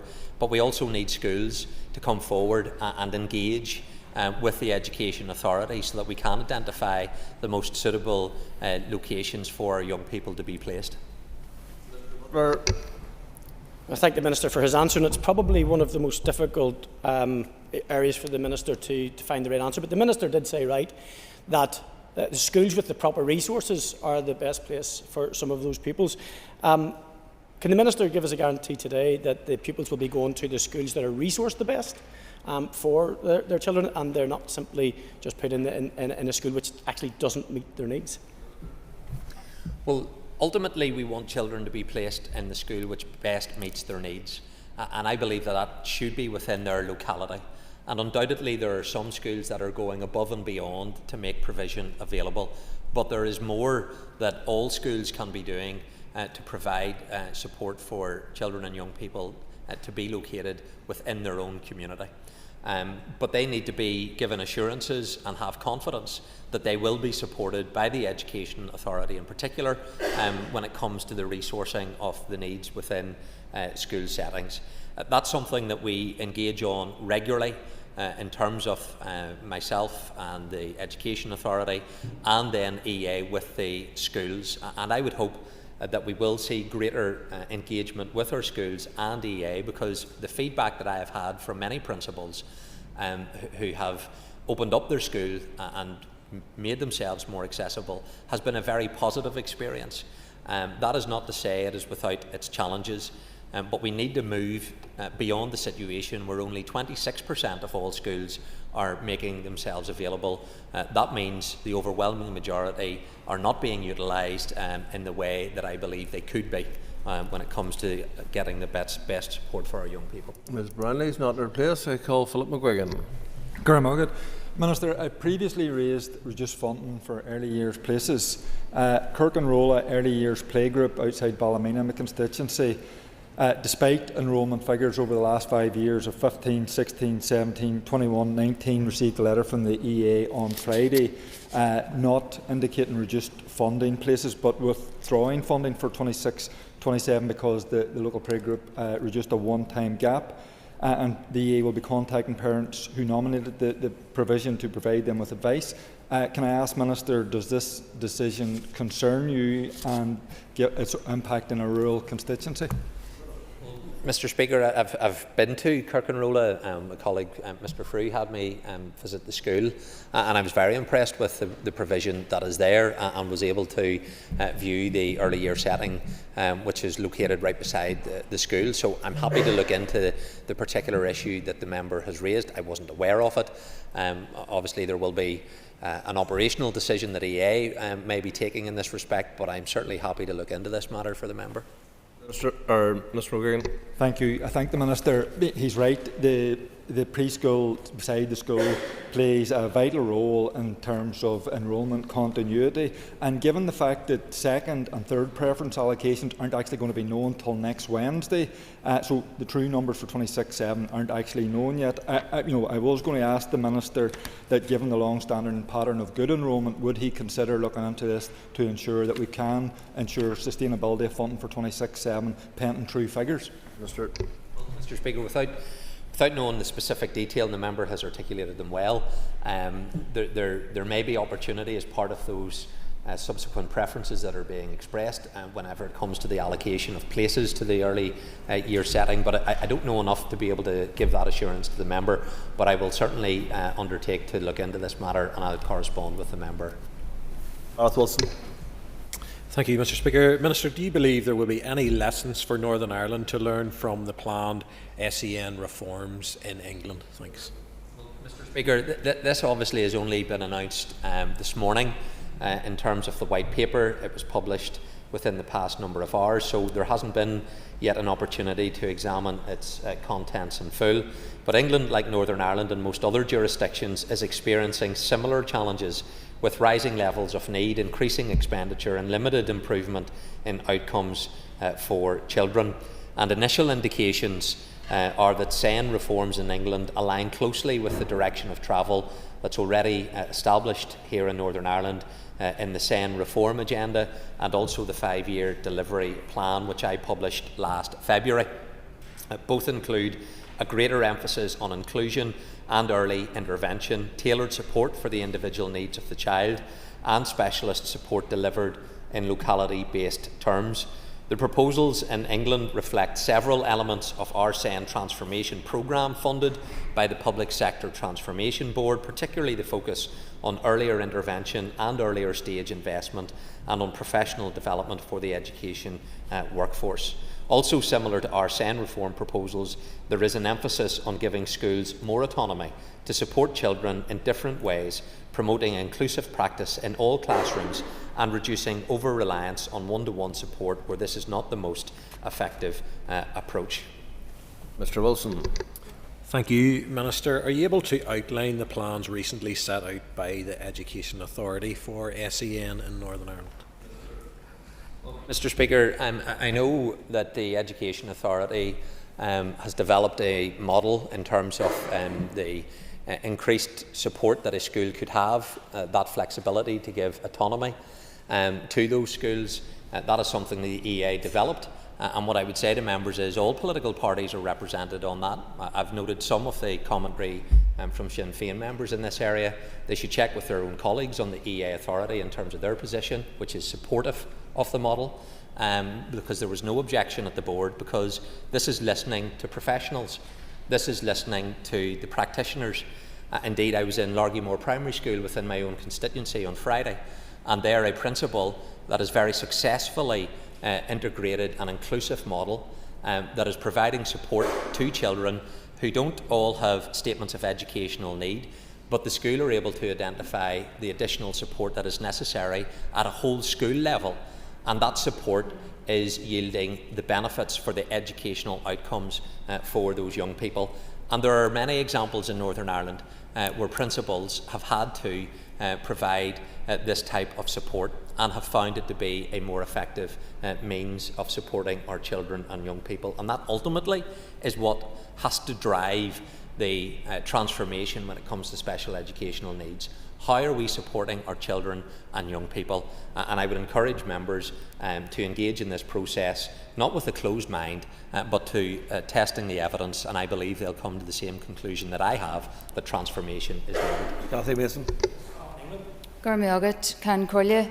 Minister, following on from what you've just said, the EA announced last week, to the absolute shock and alarm of many families, that one-to-one classroom assistance could be reconfigured. Minister, you know that families fight tooth and nail to secure this provision for their child, and to have it casually brought via social media on a Thursday evening is just not acceptable. Can you set out what safeguards will be put in place to ensure that no child who currently receives one-to-one classroom support will have that provision reduced or reconfigured without a full formal assessment or the clear consent of their parents? Or do you think that their parents have closed minds too? Well, Mr. Speaker, any child that requires one-to-one support will be guaranteed to retain one-to-one support. Where that is in the best interests of the child, and the process identifies that as being in the interests of the child, they can have an absolute guarantee that they will have one-to-one provision. But what the member fails to recognise, which the member would acknowledge at least, that when you speak to principals, they have been unable to recruit classroom assistants to have one-to-one provision. There are many examples where they are not capable of having people come forward because the recruitment process has not provided that. And therefore those schools have had to utilise other means to provide support to those young people. And actually the model has proven that there can be more effective support for children in terms of their educational attainment, also creating higher levels of independence, which is hugely important to how a child develops. So this is an important area that we need to try and navigate when it comes to supporting our children and young people. But presenting a position that there is an unending supply of one-to-one classroom assistance for all of our pupils is not based upon reality, and it's not conveyed by the principals that I speak to. Thank you. That concludes questions to the Minister of Education. We now move back to this spring supplementary and supply vote, and I call Timothy Gaston. Thank you very much, Mr. Speaker, and I rise as a lowly MLA backbencher. And due to the seriousness of the debate that we're having before us, I felt it was important that my comments are indeed on the record. The sums the Assembly is approving to be spent today are simply eye-watering. £28,100,470,000 in cash, over to £32 billion in total authorised resources. That is what we're being asked to approve here today. And that naturally raises a simple question. Where does that money come from? The answer, of course, is the block grant. This reminds us of a basic truth that I'm sure the Minister will agree with me on, that it is indeed good to be British. For all the talk of British austerity, Northern Ireland receives more per head than any other part of the United Kingdom, over £1.20 for every £1 spent per person in England. So when people look around and see waiting lists growing and roads crumbling before our eyes, the issue isn't the lack of money, regardless of the narrative being peddled by nationalists in this House. The issue is how the money is prioritised and then spent. So let me turn to something more fundamental. In the spring supplementary estimates, there is over 17 million of expenditure resting on what is known as the sole authority of the Budget Act. In plain English, that means services are proceeding without bespoke legislation having been brought before this House for debate and proper scrutiny. Happy to give way. Your predecessor was always very clear to point out what was in the black box, or indeed what was not in the black box. But I think on this occasion, the reduction from round over £1 billion to £17 million does show a bit of progress. And yes, thank you very much, Principal Deputy Speaker. Yes, I admit progress is being made.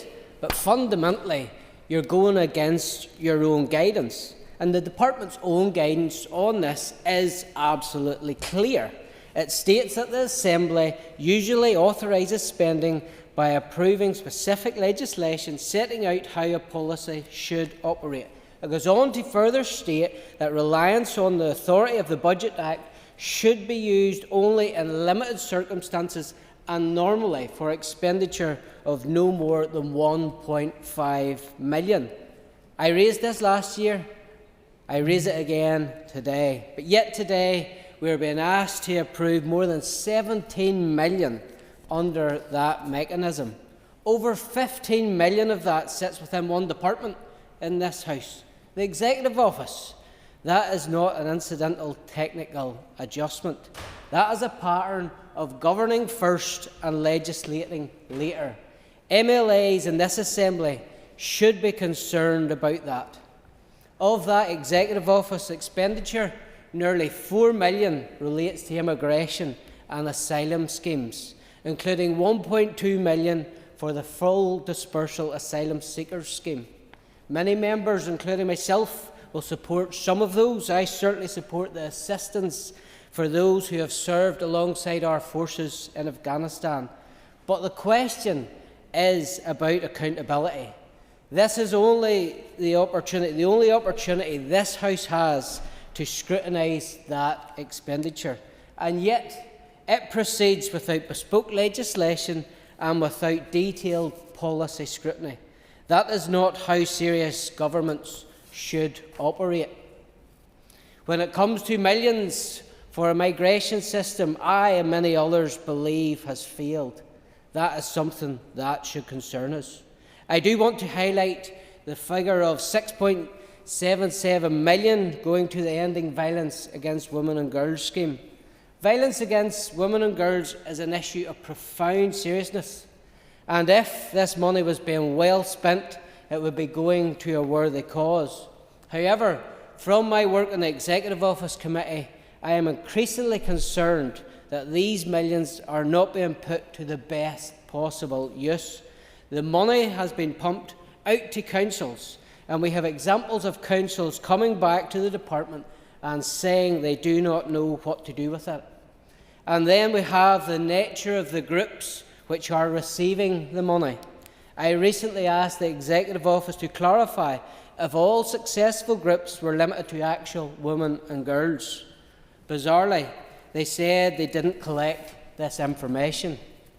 I can tell the House today that my colleague in Belfast City Council, Ron Madole, has established that at least one of the groups being funded via the 6 million scheme includes men who pretend to be women under the label of transgender.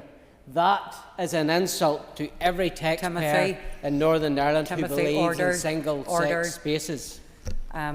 Timothy, this debate's on the supply resolution, and so could you please return to that? And as you'll know, there's another opportunity to discuss how the budget's spent tomorrow. Yep. But this primarily is a separate issue. With that said, the member can continue. Thank you very much, Principal Deputy Speaker, and I'll turn briefly to the Assembly Commission. On page 227, we see that the Commission is being allocated 64.687 million in resource and aiming. At a time when public services are under pressure, the public are entitled to expect discipline from this House as well.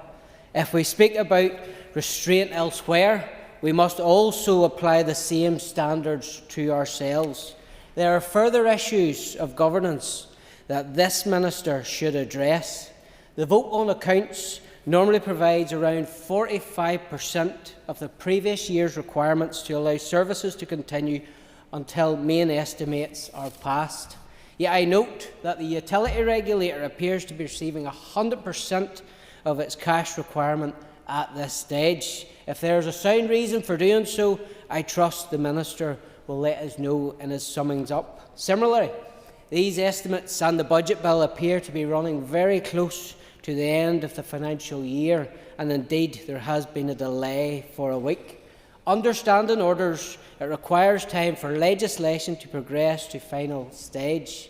Can the Minister confirm in his summing up that discussions with the Assembly Bill Office have already taken place and that royal assent will be obtained in time? Because if not, expenditure beyond main estimate levels would be irregular. As I look round the blue benches here today, I see plenty of blue benches without anybody sitting on them. At a time when many families are struggling, MLAs are in line to get a £14,200 pay rise per year.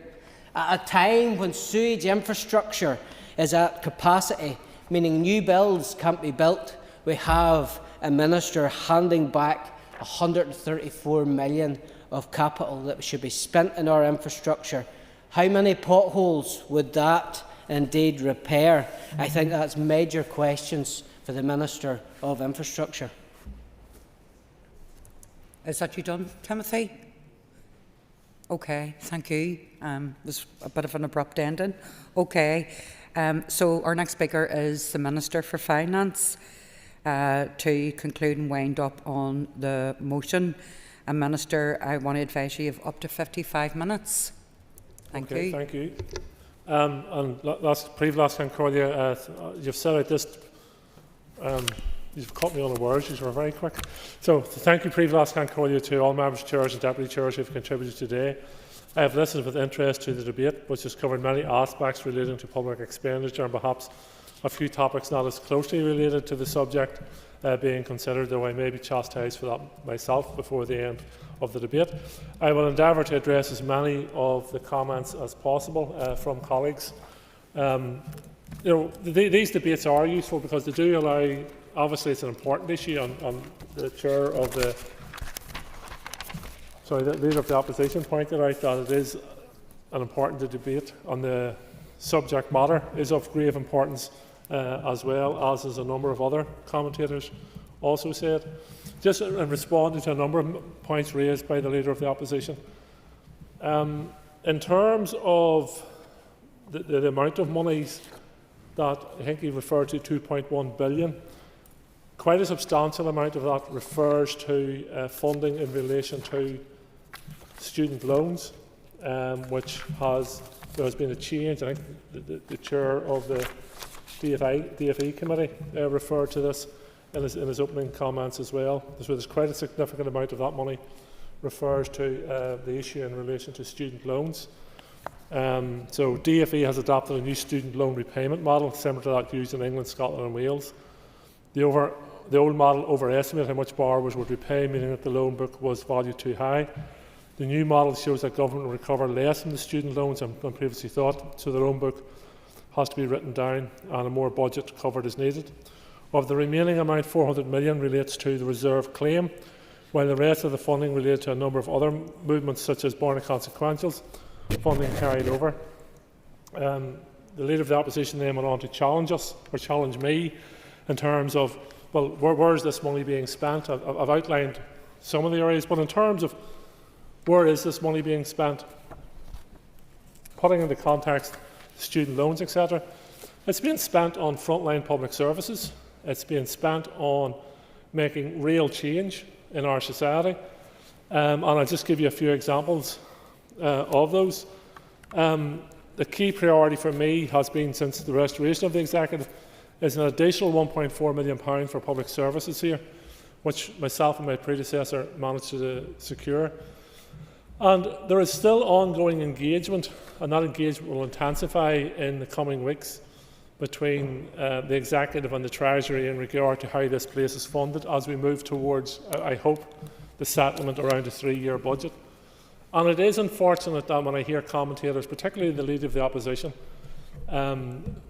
decrying well-researched and founded arguments that this place is underfunded and that it's simply all the Executive's fault. It undermines those of us who are engaging with the Treasury around these matters when the Leader of the Opposition is echoing what the NIO are saying, both privately and publicly, to others around how the funding, I will in a moment, how the funding in this place works. Apart from Mr Gaston, perhaps, even the truest blue in this place will have to accept that public funding is not what is needed in this society to deliver the public services that we rely on. And I don't think it helps our cause, as I've said, if the Leader of the Opposition echoes such arguments. Give way. Minister, given way, I mean, I would say a couple of things. Number one, I did in my remarks, and he will have heard me say, the funding model, the way we are funded, the amount we are funded to, is not enough. So I did say that. So it's wrong to say that I didn't. But he also consistently says at that lectern that departments should be living within their means. Departments need to transform. Departments need to spend better. What is contradictory between what I'm saying in terms of improving the way we spend our money and what he says when he says it? Why is what I'm saying somehow inappropriate and giving succour to the NAO when he says it's responsible government? The difference is that I am imbalancing my remarks in the sense that I will expect and do expect ministers to deliver an effective, efficient service. But I don't in any way put forward the argument that this place is properly funded. It's not properly funded, and we shouldn't, even for party political gain at this stage, because we are at a very sensitive time in terms of engagement with the Treasury and others in around that. But I think it's also worth noting, perhaps understandably, that there's concentration both in terms of the Chamber at times and in the media on what hasn't been achieved. But let's look at what has been achieved. As a direct result of decisions made at the Executive on the programme for government, the Health Minister outlined earlier this month that just over 200,000 additional elective activities have been delivered. That's real, meaningful change in people's lives. I'd give you the example of a constituent who recently visited their doctor, a non-urgent issue, but had to go for elective care. On the way from the GPs to their car, they were phoned and offered an appointment at the hospital. Now, I accept that isn't the circumstances in every case, but it's there's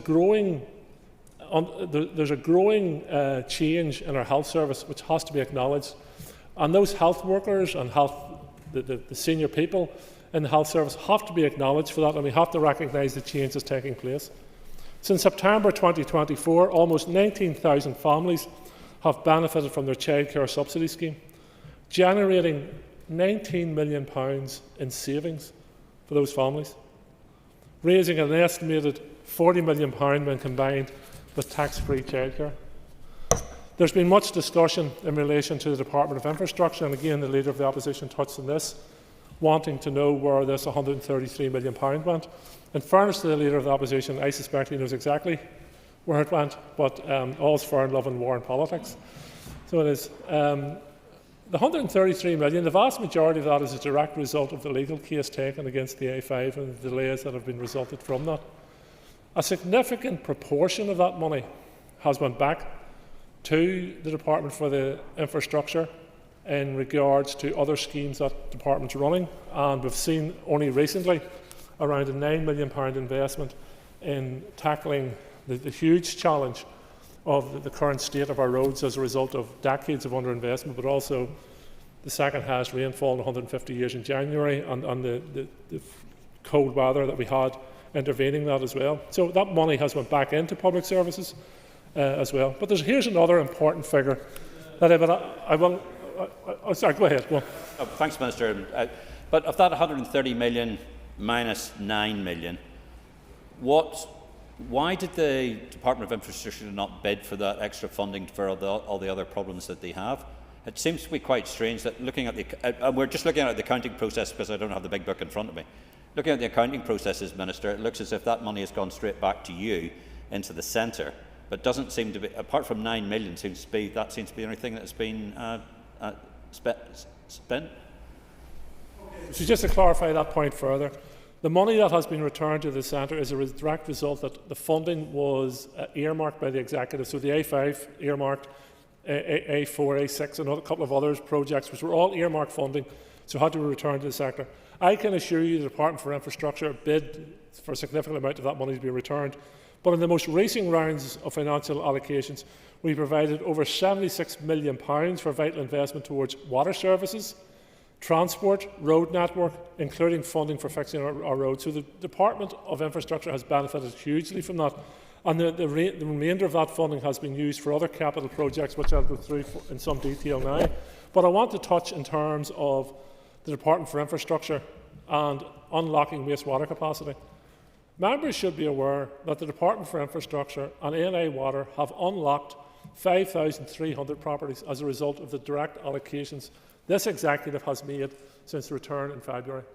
That is higher than was within ANA Water's pricing period for that time. So the executive and ANA Water have actually delivered connections to more houses than was in the original plan under ANA Water's price control period. And I think that has to be acknowledged. And I think there has to be a question, there are certainly further inquiries made. Those connections have been made at a greatly reduced cost than was originally in the utility regulators programme for funding. Now, is that something the executive should be criticised for, or is that something the executive should be acknowledged for? If we can deliver more homes connected to our wastewater capacity for less money than was originally envisaged, I don't think that's an area for criticism. I think that's an area for acknowledgement of the work that has been carried out by the Department for Infrastructure, by ANA Water, and indeed the executive collectively in targeting that money where it is most needed. Other areas where the executive has delivered on. We have delivered health workers' pay. We have delivered teachers' pay. We have delivered police pay. We have delivered civil servants' pay. And in line with our commitment to creating more affordable social housing, we have provided a further allocation of £38.8 million for social housing in the year to the Department for Communities. That's in addition to the original £100 million provided for DFC. And all these figures sometimes are, they're just figures. But on Thursday, I was speaking to a young woman in my constituency who, after years and years of trying to get a home, on the previous day was shown round a new social housing development, and she was shown her new home. Her and her young son, about 9 years of age. It's the first time they will ever have anywhere they can call their own home. And there's over 24 houses in the same development, and that will be the same experience for many, many families. So yes, does the executive have challenges? Without doubt we have challenges. Do we have funding constraints? Without doubt we have funding constraints. Are we making a difference? Yes, we are making a difference. And those who are seeing their elective care appointments coming through, though, like that young woman and her son who have been given the keys to their new home, are seeing differences. Those 5,000 properties that have been connected to wastewater treatment are all making a difference to people's lives here. And that has to be acknowledged, as well as the challenges we as an executive face as well. Turning to the broader budget issues, and we'll touch on this further tomorrow, members will be aware the draft budget has been published. It's open for discussion. There has been significant changes even since the publication of the draft budget. Now we have the £400 million reserve claim. That adds a new equation to my draft budget. That will have to be taken into account as we finalise a final budget along with executive colleagues. A number of colleagues asked the question, well, what happens to the repayments? I think Mr Matheson asked particularly in relation to what's going to happen in the repayments. Is that down to the departments who receive the monies, or is that down to the executive collectively? That will be a decision for the executive. And as the executive deliberates on its final 3-year budget, those deliberations will form part of those conclusions moving forward. But it is too early, as some have suggested, to suggest that we won't have a 3-year budget. It's the 22nd of February, I think it is. We are 23rd. The public consultation on the draft budget, my draft budget, closes on the 3rd of March. The open book process, which the Treasury are involving themselves with along with my department, and it's not special measures, as Mr Aiken had suggested, will close somewhere in the region of the middle of March. That will give the executive information and data and responses to analyse in time, in my opinion, to be able to make decisions ahead of the 1st of April. The next important step, and as I said to the Leader of the Opposition earlier, was that there is important engagement to take place between the Executive and the Treasury about how this place is properly funded. And that will take a united front from all the parties in this chamber to ensure, because I have no doubt, despite all our differences, I believe that all the parties in the chamber want to see a 3-year budget being delivered. That will take a collective effort from everyone, not only the executive parties, but everyone in this chamber to move that forward and to deliver the changes that we all want to see. Just turning to other members' comments in relation to the Vice Chair of the committee, and I thank the committee for their work in relation to the motions before us today, and the work we're going to be doing tomorrow as well. I think in terms of the challenge, as I said, the challenges we face, both in terms of delivering a budget and delivering a budget in line with without achieving an overspend, are huge. But working collectively, we can do this. Mr. Gilden, you referred to the challenges faced by many in our society, and particularly those who interact with the Department of Communities and the services the Department of Communities bring to those most vulnerable in our society. And I should also add, in terms of over this last year, we've identified an additional £49 million for disabled adaptations. That again makes real differences in people's lives, but yet there's still a lot more work to do in that area. I've referred to Mr. Nick Mathlin's comments in relation to the budget, how that will not be repaid, etc. But McGuigan, the challenges of facing health are real. I think everybody accepts that. But there has been huge work done within the health department in terms of both facing up to its budgetary challenges, delivering change, and again I refer to the massive change in terms of accessing timely health care appointments. A lot more to be done. I'm not suggesting anybody can rest in their laurels, but the work that has been carried out by senior officials in the department, by staff in the department and in frontline healthcare has to be commended and it has to be acknowledged. I've touched on the issue in relation to repairs to potholes, etc., and the funding that has went towards that in NI Water. Mr. Brett had asked questions in relation to enterprise investment. The member raised issues in progress regarding our enterprise investment zones. On the 22nd of January, the Executive approved the Economy Minister's paper on the planned thematic allocation of the £150 million enhanced investment zones funding from the Government. I understand this is now awaiting Whitehall ministerial approval and launch. I've already responded to Mr. Aiken. In relation to FTC, it is now being provided to the Executive on the basis of net, which means we don't have to repay it until it reaches a certain amount, which actually incentivises, in my opinion, the ability or the willingness, I hope, of departments to use FTC and more. And I think that's a good step forward for the Executive, the way forward for that. Finally, Mr. Gaston, Mr. Gaston, I don't know if it's great to be British or not. I'm Irish, right? But I'm sure it is great to be British, and I'm not demeaning that. So it is. You seem to enjoy it anyhow. So if that's a measure to go by, you seem to enjoy it, which is fair enough. And I'm not in any way disparaging anyone who is British.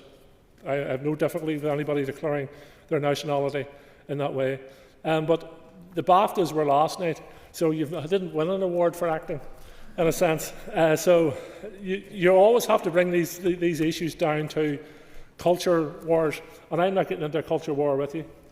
The fact of the matter is that we have provided open, transparent funding for all our society, including those the most vulnerable in our society and the marginalised in our society. I think any government or any executive should be proud of the fact that they are working with and protecting the marginalised in society. It's certainly something that I would wear as a badge of honour, not as a criticism. And finally, last Concordia, I think unless there's any further comments from members or points of relevance I have missed, I draw my remarks to a close. That was well under 55 minutes, Minister. Thank you.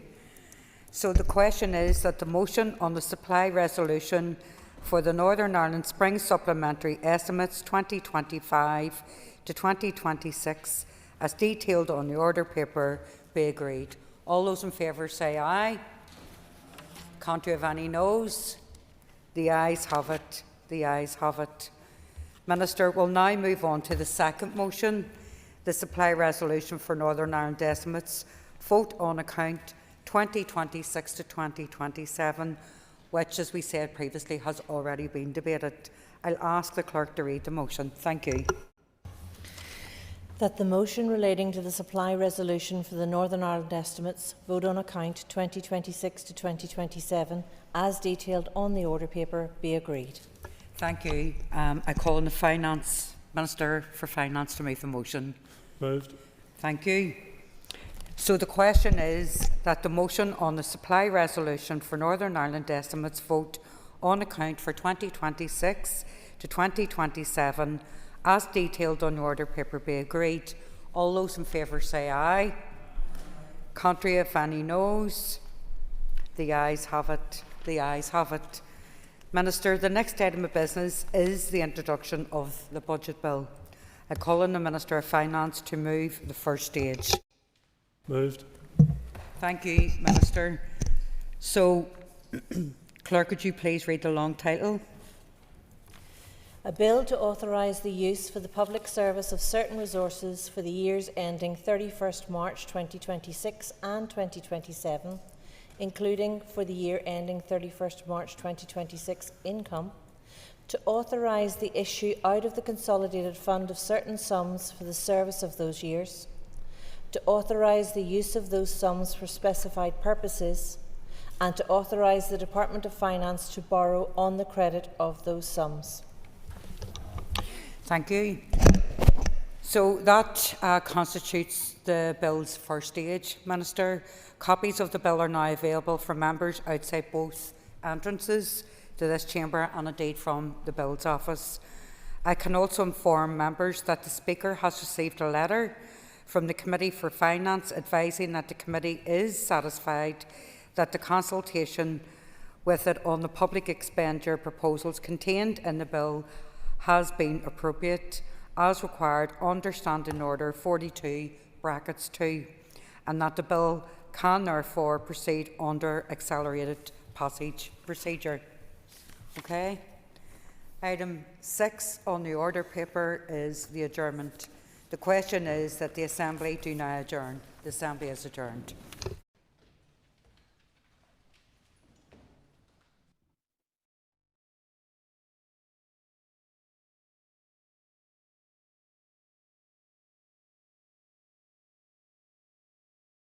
Assembly Chamber.